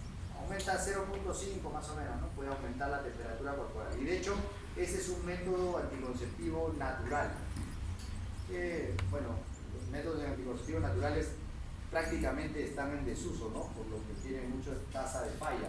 Pero sí existe un método de la temperatura corporal, conocido antiguamente como método de Billings, ¿ya? La persona tenía que tomarse con un termómetro todos los días en la mañanita al despertar la temperatura, ¿no? Corporal con termómetro, y en el momento que veía que incrementaba medio, entonces empezaba ahí ya la ovulación, se da la ovulación. Un poco complicado seguirlo, ¿no? Si ven la fase de crecimiento endometrial respecto a esas fases que el endometrio crece, van a ver que la fase proliferativa, si estamos hablando de 28 días, van a ver que 11 días sería la fase proliferativa, 12 días la fase secretora y más o menos 5 días la fase menstrual. Nada es exacto porque va a depender obviamente de cuánto sea, de cuántos días sea su ciclo menstrual de la mujer, ¿no es cierto? Habíamos dicho que normal es de 21 a 35 días. Pero esta progesterona que comanda la segunda fase del ciclo, lo que va a hacer es, va a aumentar, por ejemplo, el umbral uterino frente a estímulos contráctiles en el embarazo, ¿no? O sea, va a hacer que el músculo liso del útero no se contraiga, porque si se contrae de la nada, lo que va a producir es, de repente, un aborto, ¿no? O un trabajo de parto antes de tiempo. Entonces es importante que la cantidad de progesterona esté adecuada para mantener tranquilo al endometrio, ¿no? Para mantener tranquilo, perdón, al músculo liso uterino. El moco cervical se hace más espeso y celular, esto para tratar de controlar la cantidad de ingreso de bacterias que pueda haber. Hay un tapón mucoso que impide que pueda ingresar fácilmente, ¿no? Hace que se desarrollen los lóbulos y los alvéolos mamarios, ¿no? Para preparar, para dar la lactancia. Genera un efecto termogénico positivo y natriuresis en grandes dosis, ¿de acuerdo? Tenemos hoy día hasta que hasta las 5 y 10. 5 y 10. A 5 y 10, estamos bien. Sí. Voy a ver que vale estar bastante. 5 y 10, doctor. Si hablamos sobre los métodos anticonceptivos, ¿no? ya que estamos hablando del tema del eje gonadal femenino. Entonces, dentro de los métodos anticonceptivos, como ustedes pueden ver en esta tabla, vemos la cantidad de fracasos, es decir, de personas que terminaron embarazadas haciendo uso de uno de estos métodos anticonceptivos. Vemos que el más seguro termina siendo ¿cuál? ¿El más seguro cuál termina siendo?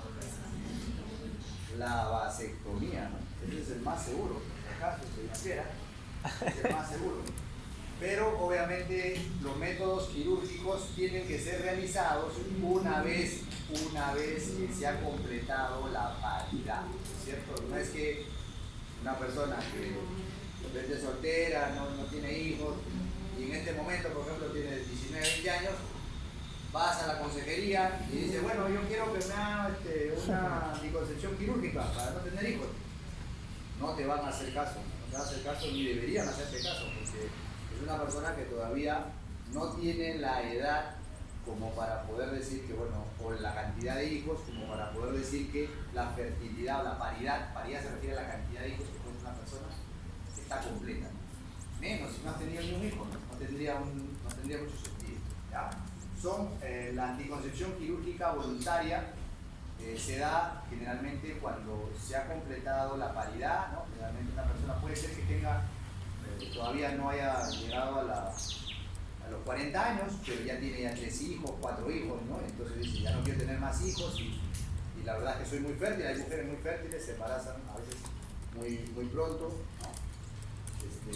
Y hay lo opuesto también, ¿no? Hay personas que es bastante difícil, ¿no? El lenguaje de la concepción en realidad no es tan fácil como uno cree. O sea, de las mujeres, de las parejas sexualmente activas, tan solo el 25% termina saliendo embarazado, ¿no? O sea, con eso no quiere decir que, ya ven lo que dijo el profesor Córdoba, dijo que solamente el 25%, no hay posibilidades. No, o sea, te estoy diciendo cómo es lo que funciona, ¿no? Pero tú puedes ser el suertudo, ¿no? Así que ten cuidado. Entonces, tengan cuidado, ¿no es cierto? Entonces, luego están los anticonceptivos orales, que son los más utilizados, un poquito menos utilizados ya los dispositivos intrauterinos. Siempre esto se recomienda cuando ya las personas tienen parejas estables y ya de tiempo, ¿no? Entonces, ahí eso sí, ¿no? Pero si hay cambio cada semana, cada mes, ¿cómo va a estar haciendo esto en la vida, ¿no? Hay que usar los métodos de barrera, que son métodos más que pueden proteger de otras cosas como las infecciones de transmisión sexual, ¿no? Muy bien. Y por abajo están los métodos que ya están prácticamente en desuso, ¿no? Método del ritmo salsa, merengue, ¿no? No está recomendado definitivamente, ¿no es cierto? Ritmo reggaetón, nada de eso. Los métodos naturales definitivamente no han demostrado, ¿no? Métodos naturales, incluyendo acá también el coito interrumpido, ¿no? Ni hablar, ¿no? No, mamita, no te preocupes, yo no, nada de eso, nada de eso. Coito interrumpido, ritmo, el otro, hay uno que se llama MELA, método de la lactancia materna, método de la lactancia materna. Hay una relación fisiológica entre las mujeres que están dando de lactar de manera exclusiva al bebé y el efecto que produce la prolactina. Para que pueda lactar para que pueda producir leche, tiene que producir gran cantidad de hormona prolactina. Pero la prolactina además genera infertilidad. Entonces, si la persona está dando de lactar correctamente a su hijo, lactancia materna exclusiva, durante los primeros 6 meses, en teoría digo porque la mayoría de veces que la gente usa ese método termina embarazada, en teoría puede ser de que no pase, ¿no? Si está bien usado, sí. El tema está en que muchas veces las mujeres no saben dar de lactar correctamente, sobre todo si es primera vez, o finalmente pues no hacen una lactancia que no es exclusiva, ¿no? O sea, lactancia mixta, o sea, le dan pecho, pero también le dan fórmula al hijo, entonces finalmente pues no es constante, ¿no? Muy bien. ¿Qué tipo de anticonceptivos se usa más en América Latina? Como ustedes pueden ver, hay todas estas opciones: esterilización femenina, pastillas, inyecciones, preservativos, métodos tradicionales, dispositivos interferentes, implantes, esterilización masculina, el método moderno. Ahí están todos los países de América Latina, bueno, casi todos. Veamos el de Perú. ¿Qué dice el de Perú? ¿Qué usa más? Los tradicionales. vaginales. ¿Esto de qué año? Este es del año 2024. Métodos tradicionales. Ahora, acá dice un asterisco, ¿no? Métodos tradicionales. Incluye amenorrea de lactancia, ese que les he dicho ahorita, MELA, método de lactancia, o sea, método de lactancia. El retiro, coito interrumpido, coito interrumpido. Seguimiento del ciclo menstrual, no, profe, yo tengo mi app. ¿Ya? Duchas vaginales, imagínate, después de que tiene relaciones se lava y dice que no va a salir embarazada. ¿Ya? Abstinencia también, ¿no? Entonces, dice que tiene abstinencia, entonces hay y otros métodos, el rezo, ¿qué será? No sé. Entonces, como ustedes pueden ver, solamente somos superados en esos métodos tradicionales por Bolivia. Nada más. O sea, la mayoría de peruanas se cuidan con métodos tradicionales. Claro, ustedes pueden decir, ¿para qué tomas fotos, Palomino? Si te vas a quedar con la diapositiva, toma fotos. Le quiero mandar a mi amiga boliviana.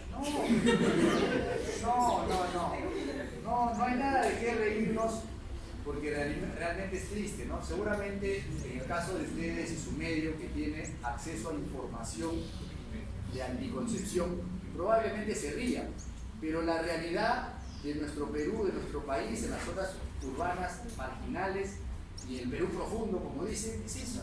Esa es la realidad.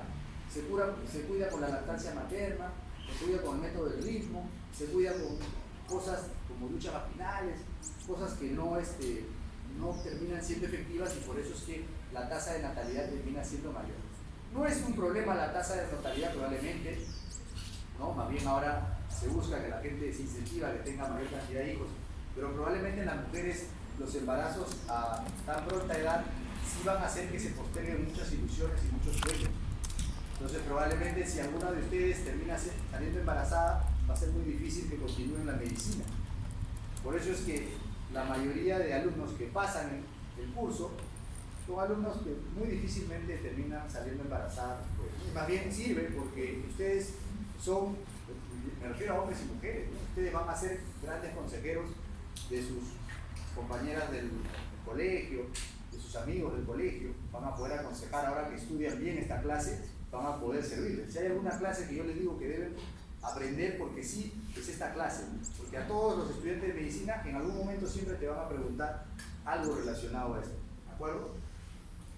Tasas de uso de anticonceptivos en el mundo, miren cómo se usan países industrializados, ¿no? Países más desarrollados hasta 74%, ¿no es cierto? El Perú está como que entre, parece que 15 a 29, ¿no? 30% o por ahí. Entonces, estamos con una tasa baja, hay poco acceso obviamente a esto, hay poco acceso y poca información también correcta, ¿no? Por eso es que es importante de que ahora que ustedes aprendan bien puedan servir de buen nexo, ¿no? Si aprendes mal, probablemente por tu culpa va a salir embarazada una persona, no queremos que pase eso. Si el embarazo es deseado, a buena hora, pero si no, imagínense. En general las mujeres en Latinoamérica han bajado también su tasa de natalidad, ¿no? 1.8 hijos en el año 2024, ¿no? Ha bajado. Y si ven, por ejemplo, solamente por ahí estamos seguidos por Norteamérica, África, sí nos lleva de encuentro, pero esto ha pasado en general, ¿no? Es un fenómeno global. Bueno, hablemos de la fase de la fertilización e implantación. Decíamos que cuando se produce la ovulación, no se olviden que el óvulo sale del ovario, pero el ovario no está pegado a la trompa de falopio. Cada vez que se produce la ovulación, la parte distal de la trompa de falopio, que son estos que se llaman fímbrias, las fímbrias se unen o se pegan, se adosan al ovario para recibir a ese óvulo. Y el óvulo empieza a ascender, ¿no es cierto? Y la fecundación o la fertilidad se da justamente en el tercio externo de la trompa de falopio. Y a partir de ahí empieza a avanzar, si es que se produce la fecundidad, empieza el óvulo fertilizado a avanzar como cigoto y se va a implantar en la cavidad uterina como blastocisto, ¿no? Esto también es importante tenerlo en cuenta. Más o menos en 4 o 5 días llega al útero y se da la implantación del blastocisto entre el día 5 y 7. ¿Ah? Muy bien. ¿Cómo será la regulación del eje hipotálamo hipoficiario ovario? Muy bien, esta diapositiva es la diapositiva del guión, también por si acaso. Nuevamente, la GnRH, hormona liberadora de gonadotropinas, va a estimular ¿qué cosa? La adenohipófisis para producir FSH y LH. La LH lo que va a hacer en los ovarios, en las células de la teca, es producir andrógenos, y estos andrógenos van a ingresar a las células de la granulosa. Y dicho sea de paso, es estimulada también por LH y FSH.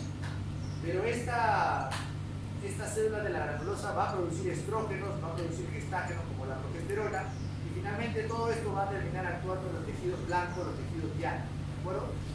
Y algo muy importante, estas células de la granulosa van a producir activina e inhibina. Inhibina, como su nombre lo dice, va a inhibir la adenohipófisis para que ya no se produzca más FSH, y la activina va a estimular la adenohipófisis en caso de necesario que se produzca más FSH. ¿De acuerdo? Y los gestágenos van a hacer esa función también de retroalimentación negativa, pero a dos niveles, a nivel hipoficiario y a nivel también hipotalámico. ¿De acuerdo? Si ustedes ven, los estrógenos son los que van a hacer esta actividad de retroalimentación o feedback negativo a todos los niveles, a nivel de la adenohipófisis, pero también a nivel del hipotálamo. ¿De acuerdo? ¿Es posible de forma natural un abdomen así? ¿Un six-pack en la mujer es posible? No. Sí, con mucho entrenamiento, dice. No, cada vez que vean eso en TikTok, eso es mentira. Es pura pichicata, por si acaso. ¿Ya? Es testosterona exógena. Claro, ¿por qué? Porque la grasa en la mujer, o sea, el hecho de que la mujer esté bajo el influjo hormonal de los estrógenos hace de que la capa de grasa del tejido celular subcutáneo sea mayor en ella. Por lo tanto, para que se note un abdomen así, tiene que reducirse mucho la grasa a ese nivel, para que se note el músculo, ¿no es cierto? El músculo entrenado para que se pueda notar. Por lo tanto, es muy difícil, casi imposible, de que esto sea un abdomen natural haciendo solamente abdominales, ¿no es cierto? Hará sus abdominales, sí, pero de paso se pone su pichicata, ¿no? Muy bien. Índices totales de secreción de las hormonas gonadotropas o gonadotropinas a lo largo de la vida y en la mujer y el hombre. Miren, lo que ustedes van a ver en el hombre se mantiene la gonadotropina, se mantiene. En el caso de la mujer, a partir de los 40 años se empieza a incrementar y a partir de los 50 más. ¿Por qué? Porque una vez que va disminuyendo la reserva ovárica, entonces va aumentando el estímulo. ¿Qué quiere decir? Que cuando sale la FSH en el ovario en la mujer, se empieza a producir, se estimula la producción de estrógeno. Pero este estrógeno es el que hace el feedback negativo, la retroalimentación negativa para que ya no se produzca más FSH. Pero ¿qué pasa si ese ovario, que ya tiene una reserva ovárica muy baja y no produce tanto estrógeno, lo que va a pasar es de que finalmente no hay quien regule? Por lo tanto, el hipotálamo y también la hipófisis entiende de lo que le falta es más estímulo. Entonces empieza a producir mayor cantidad de FSH, mayor cantidad de LH para estimular al ovario. Pero la estimulación es en vano porque ya la reserva ovárica está muy venida menos, o si ya vino la menopausia, entonces ya no hay. Entonces, he ahí la diferencia, ¿de acuerdo? ¿Cómo se da la secreción de estrógenos durante la vida sexual en la mujer? Como ustedes pueden ver, la mayor cantidad se produce entre los 13 años y los 40 años, y es un poquito más allá de los 40 años, ¿no? 40 y tantos años, pero todavía se produce hasta los 50 y de ahí va disminuyendo, ¿no? A partir de los 50, que ya viene hasta no se olviden, de 15 a 49 años es la edad fértil de la mujer, pero eso no quiere decir que no produzca desde un poco antes los estrógenos en buena cantidad, ¿no?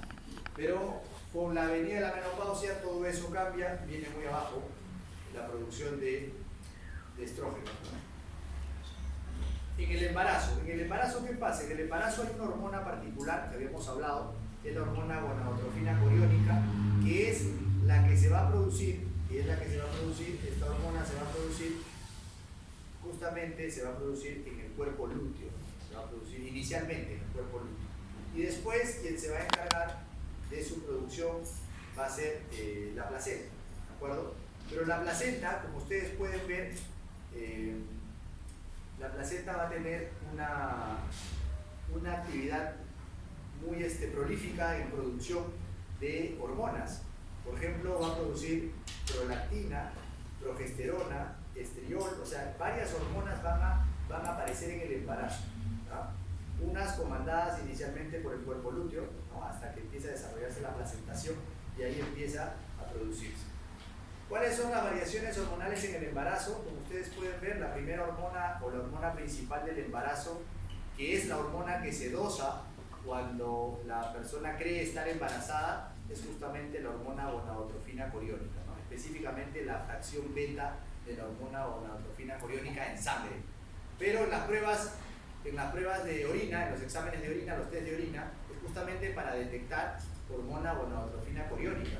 Entonces, lo que normalmente se debe hacer es, primero, examen de orina para descartar embarazo, y si sale positivo, confirmar con un examen de fracción beta en sangre. Eso es lo que se debe hacer, ¿de acuerdo? Si sale negativo el examen de orina, no indica necesariamente de que no hay embarazo. ¿Podría haber embarazo? Sí. ¿Podría haber embarazo? Sí. Pese a que salió negativo el examen de orina, puede ser. Pero es muy difícil de que, si el examen de orina salió positivo, muy difícil de que la prueba en sangre salga negativa. Muy difícil, ¿no? Y esas hormonas placentarias, como ustedes pueden ver, son las que están producidas y manejadas en todos los meses de gestación.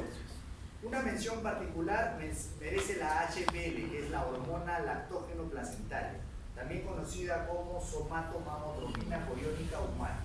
Tiene una similitud particular con la hormona de crecimiento y con la prolactina. Su origen está en el sincitio trofoblasto y su estímulo es la hipoglucemia. ¿Qué funciones cumple? 3. Lipólisis, resistencia a la insulina, aumento del tejido mamario. Esto es importante porque cuando hagan su práctica sobre curva de tolerancia oral a la glucosa, que viene adosada a la práctica de control de la glucosa, que es la práctica 2, van a ver de que en la curva de tolerancia se usa justamente en las mujeres gestantes. En las mujeres gestantes es obligatorio, mandatorio que a las 28 semanas de gestación, o a partir de las 22 semanas, pero generalmente entre la semana 22 y semana 28, se solicita el test de tolerancia oral a la glucosa. Eso es obligatorio. ¿Por qué? Porque justamente esta hormona lactógeno placentario puede ejercer un efecto contrario en las mujeres y pueden volverse diabéticas en el embarazo, en cuyo caso su nombre es diabetes gestacional. ¿De acuerdo? Muy bien. Y estas, acá les dejo las hormonas sintetizadas por la placenta. Y de todas estas, las hormonas esteroideas son progesterona y los estrógenos. Lo dejo para que revisen. ¿Cómo se da la síntesis de progesterona y estriol en el embarazo? Vamos a dividir 3 unidades. La unidad fetoplacentaria, que es por un lado, y por otro lado la unidad materna, la madre, placenta, el feto. Entonces tenemos 3 espacios. La madre va a proporcionar el colesterol a la placenta para que la placenta inicie la degradación o la cascada de este colesterol para que se convierta en progesterona. Y esta progesterona va a servir tanto al feto como a la madre. Pero en el caso de la pregnenolona, cuando pasa al feto la pregnenolona, llega a un área específica del feto, que es la glándula suprarrenal. En la glándula suprarrenal del feto se va a transformar el dihidroepiandrostenediona sulfato, dihidroepiandrostenediona sulfato. Y va a llegar al hígado fetal y se va a convertir en 16-hidroxi dihidroandrostenediona sulfato. ¿Entendieron? 16-hidroxi o H-hidroxi. Y DHEA es dihidroepiandrostenediona sulfato. Luego, por efecto de la sulfatasa y aromatasa que hay en la placenta, se convierte en estriol. ¿Cuál es la utilidad clínica de esto? Si yo quiero ver el bienestar de la unidad feto-placentaria, si yo quiero ver que esté bien el feto y la placenta, ¿qué creen que debo dosar en la madre? ¿Qué debo dosar en la madre en sangre? Estriol, estriol. Vamos a ver cómo está el feto y la placenta. Dosamos estriol en la mamá. ¿De acuerdo? No hay hombre más digno de estimación que el médico que, habiendo estudiado la naturaleza de su juventud, conoce las propiedades del cuerpo humano, las enfermedades que le atacan y los remedios que pueden beneficiarse y ejerce su arte. ¿Quién lo dijo? Voltaire. Muy bien. 5 minutos, por favor, de descanso para acabar con la clase de hormonas de crecimiento, por favor, chicos.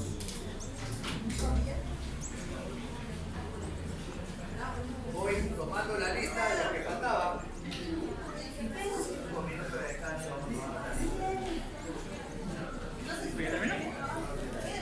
¿5 minutos? Amaringo. Muy bien. Antunes. Chamilandio. Muy bien. Oscar 19 con pulpo en examen. Tenés que de cardio. Creo que es clara para poder entender para qué sirve la hormona de crecimiento, qué puede hacer, ¿no? O sea, un jugador de fútbol reconocido, ¿no? Internacionalmente, que según su historial médico tuvo problemas de crecimiento, ¿no?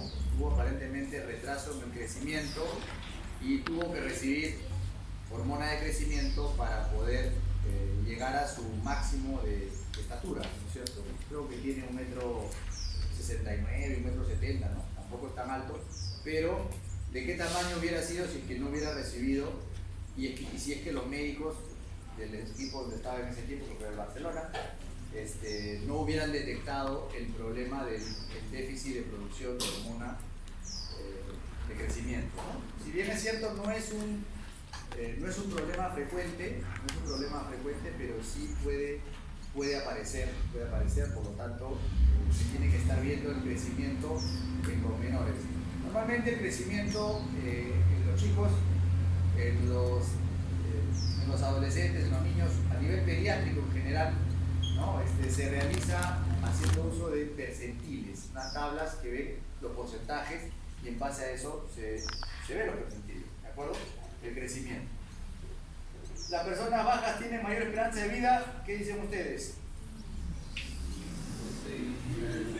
Como los perritos. Algo pasa, ahí está el gen de la longevidad. No se olviden de los hobbits, ¿no? Claro. Hay algo ahí relacionado, ¿no? Las personas más altas aparentemente tienen una menor esperanza de vida o menor tasa, ¿no? Hay varias, pueden ser varias razones, no se sabe bien por qué, pero hay razones. Los más altos y los más bajos en el mundo, ¿dónde estamos? Perú, pucha madre, por abajo, solamente le superamos a Guatemala, ¿no? Y los más altos, como pueden ver ustedes, Letonia, Holanda, Países Bajos, ¿no? Ahí está.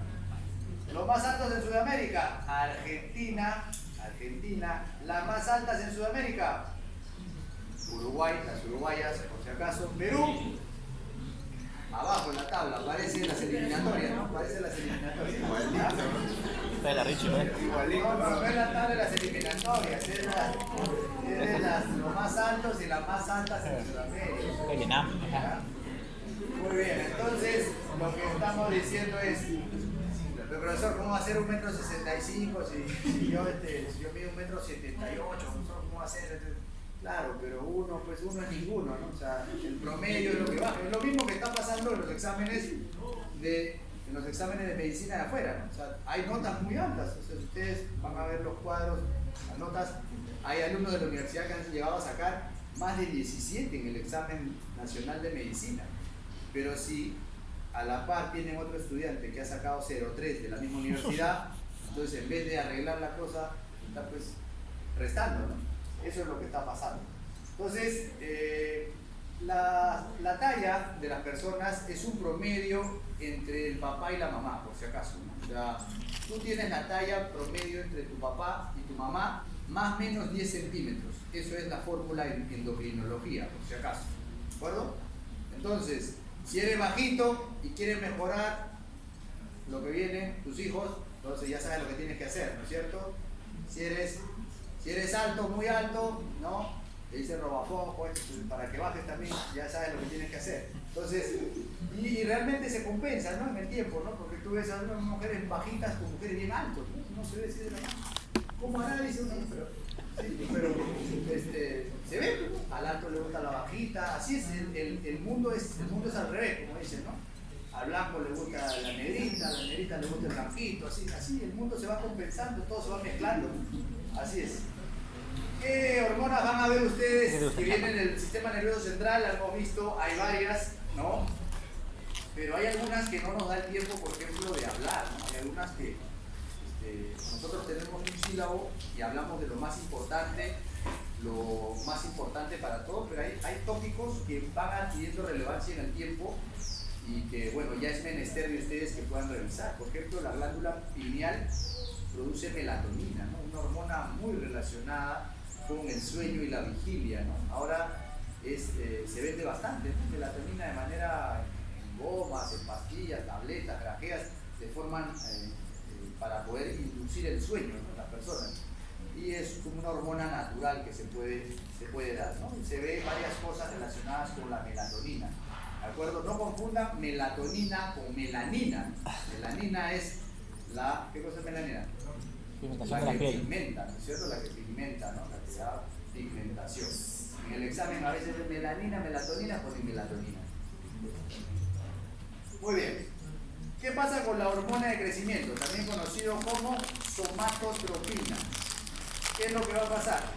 Lo que va a pasar es de que esta hormona también se produce en el lóbulo anterior de la hipófisis, conocida como adenohipófisis, y lo que va a hacer es tener una estructura similar, muy similar a la prolactina y la hormona lactógeno placentaria, ¿de acuerdo? Su patrón de secreción, al igual que de casi todas las hormonas, es pulsátil. Pulsátil quiere decir que es en pulsos. Cada cierto tiempo una determinada cantidad, cada cierto tiempo una determinada cantidad. Y sus picos de secreción son cada 2 horas. ¿Qué es lo que hace la hormona de crecimiento en los niños? Lo que hace es que produzca o estimule el crecimiento longitudinal en altura, ¿de acuerdo?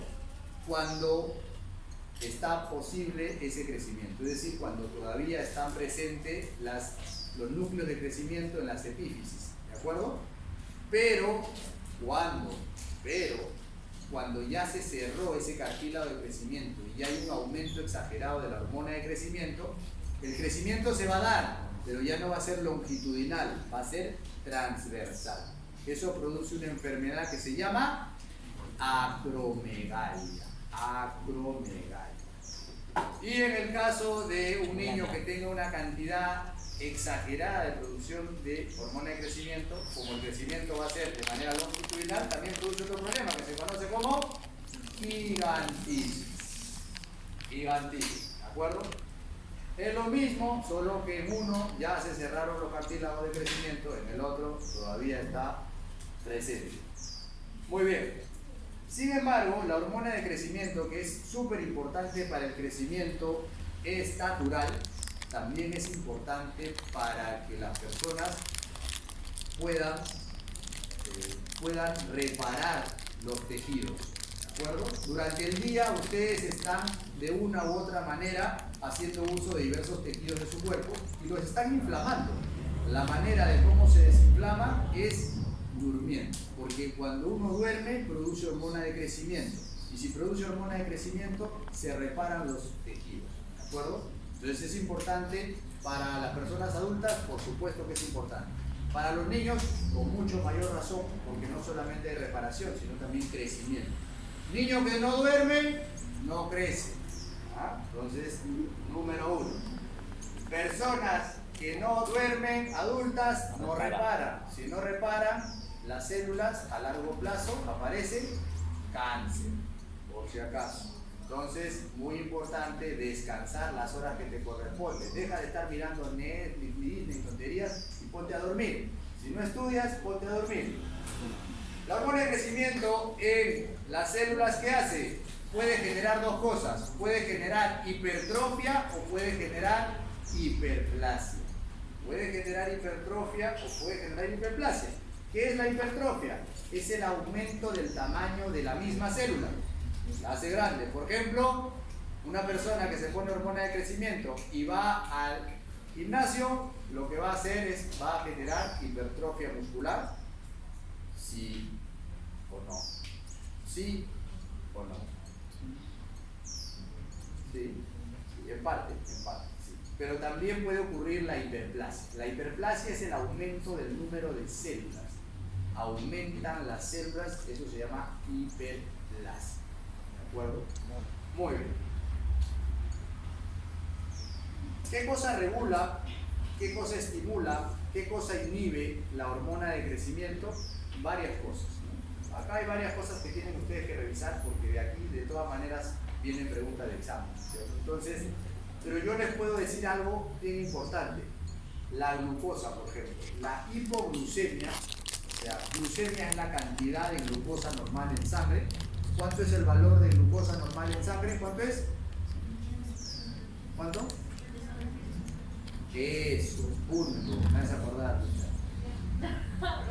70-99 miligramos por decilitro. Profesor, pero en bioquímica me han dicho 110. Pero revisa, pues, chat, sí, todas las cosas que tienes. Desde el año 2008 ya variaron las cifras.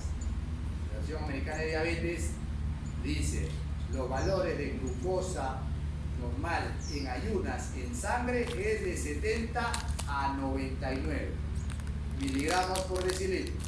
Todo lo que esté por debajo de eso será hipoglucemia, todo lo que está por encima de eso será hiperglucemia. ¿De acuerdo? Entonces, ¿nosotros podemos tener hiperglucemia sin tener diabetes? Claro. Por ejemplo, cuando comemos. Ahorita su compañera Palomino está comiendo y le está invitando a su amigo. Entonces, están haciendo picos de hiperglucemia. Están haciendo picos de glucemia. No pasa nada, está bien. ¿Cierto? Lo opuesto es la hipoglucemia. ¿Qué pasa con la hipoglucemia? Lo que va a pasar es que es un gran estimulante para la producción de la hormona de crecimiento. Por eso que es importante dormir, porque al dormir indirectamente estás produciendo, está viendo hipoglucemia, está viendo bajas concentraciones de glucosa. Por supuesto, el glucagón está manteniendo esa glucosa para lo necesario, pero está viendo ese espacio de tiempo en el cual no hay pico de glucosa. Ese es un gran estimulante, o sea, para la disminución de la hipoglucemia. Creo que podríamos entenderlo de mejor manera como el ayuno. El ayuno es un gran estimulante para la producción de hormona de crecimiento. ¿De acuerdo? La disminución de los ácidos grasos, también el ejercicio, también principalmente el ejercicio de tipo aeróbico, principalmente el ejercicio de tipo aeróbico, el ayuno de tipo intermitente, ¿de acuerdo? El ejercicio de tipo anaeróbico, perdón, anaeróbico.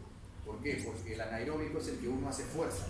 Cuanto más fuerza, más requiere el músculo, de hormona de crecimiento, por si acaso.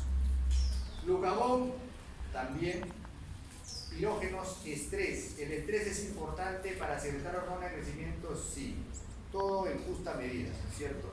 Por ejemplo, ahorita ya empieza el estrés de endocrino.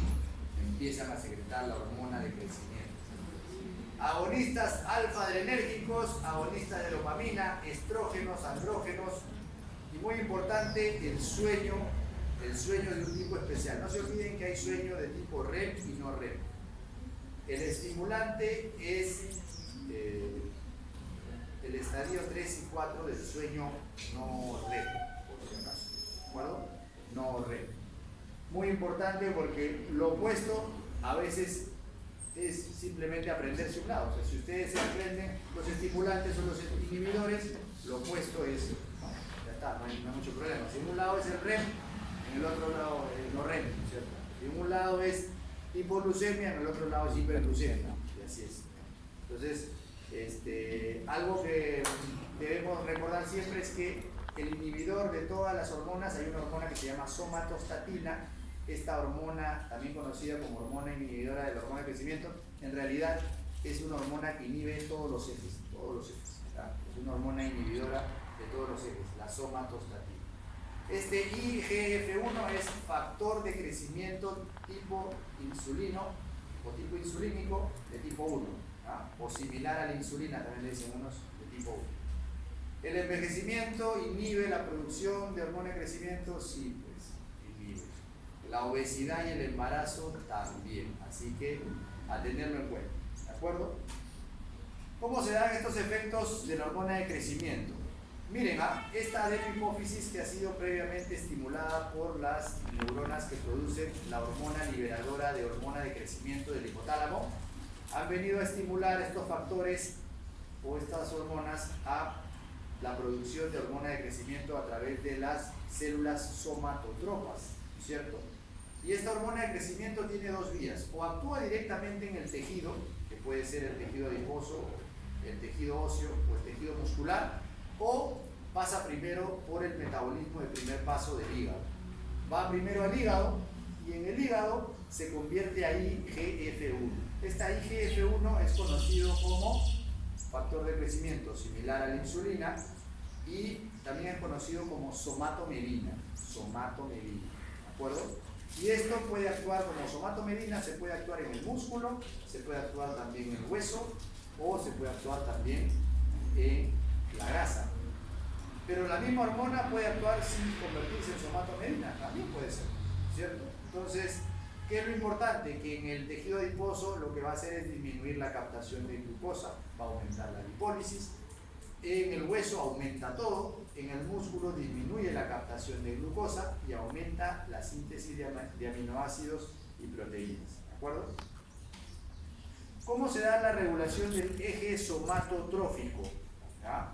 El eje producido por la hormona de crecimiento. Lo que va a hacer es, nuevamente, comunicarse el hipotálamo a través del sistema porta hipofisiario con la hipófisis a través de este factor liberador de hormona de crecimiento, hormona liberadora de hormona de crecimiento, pero también lo puede hacer a través de la hormona liberadora de tirotropina, que es la que va a estimular también la GSH, ¿de acuerdo? También tiene una actividad o un efecto positivo, estimulante, sobre la adenohipófisis, por si acaso, ¿de acuerdo?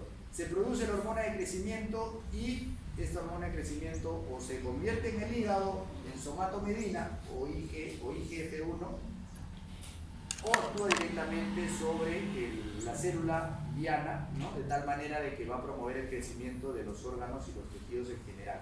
Esto es algo que pone en tela de juicio el uso de la hormona de crecimiento en las personas adultas y adultas mayores. Ustedes saben que a medida que aumenta la edad, aumenta el riesgo de cualquier tipo de cáncer. Entonces, si yo le pongo hormona de crecimiento, porque hemos visto que en el envejecimiento decrece la cantidad de la secreción de hormona de crecimiento, a alguien se le podría ocurrir decir, bueno, le ponemos a los viejitos hormona de crecimiento y lo vamos a hacer sentir bien a todos. Y es verdad, va a empezar a dormir mejor, va a empezar a recuperar su masa muscular, varias cosas van a mejorar, pero con un riesgo incrementado de que si hay un cáncer por ahí, que es lo más probable, que está quiescente, va a empezar a desarrollarse de manera rápida. ¿Por qué? Porque el estímulo es para todos, es para células buenas y malas. Entonces, ese es el otro problema del uso de la hormona de crecimiento. Y cuando hay que usarlo, o cuando se puede usar, primero hay que descartar que el paciente tenga cualquier tipo de cáncer, o al menos lo más común, ¿no? Porque hay algunos que son de difícil diagnóstico. Muy bien. ¿Qué otro factor estimula, que me olvidé de precisarles? La grelina. La grelina es una hormona producida por el estómago, por si acaso. En los estados de ayuno se produce grelina.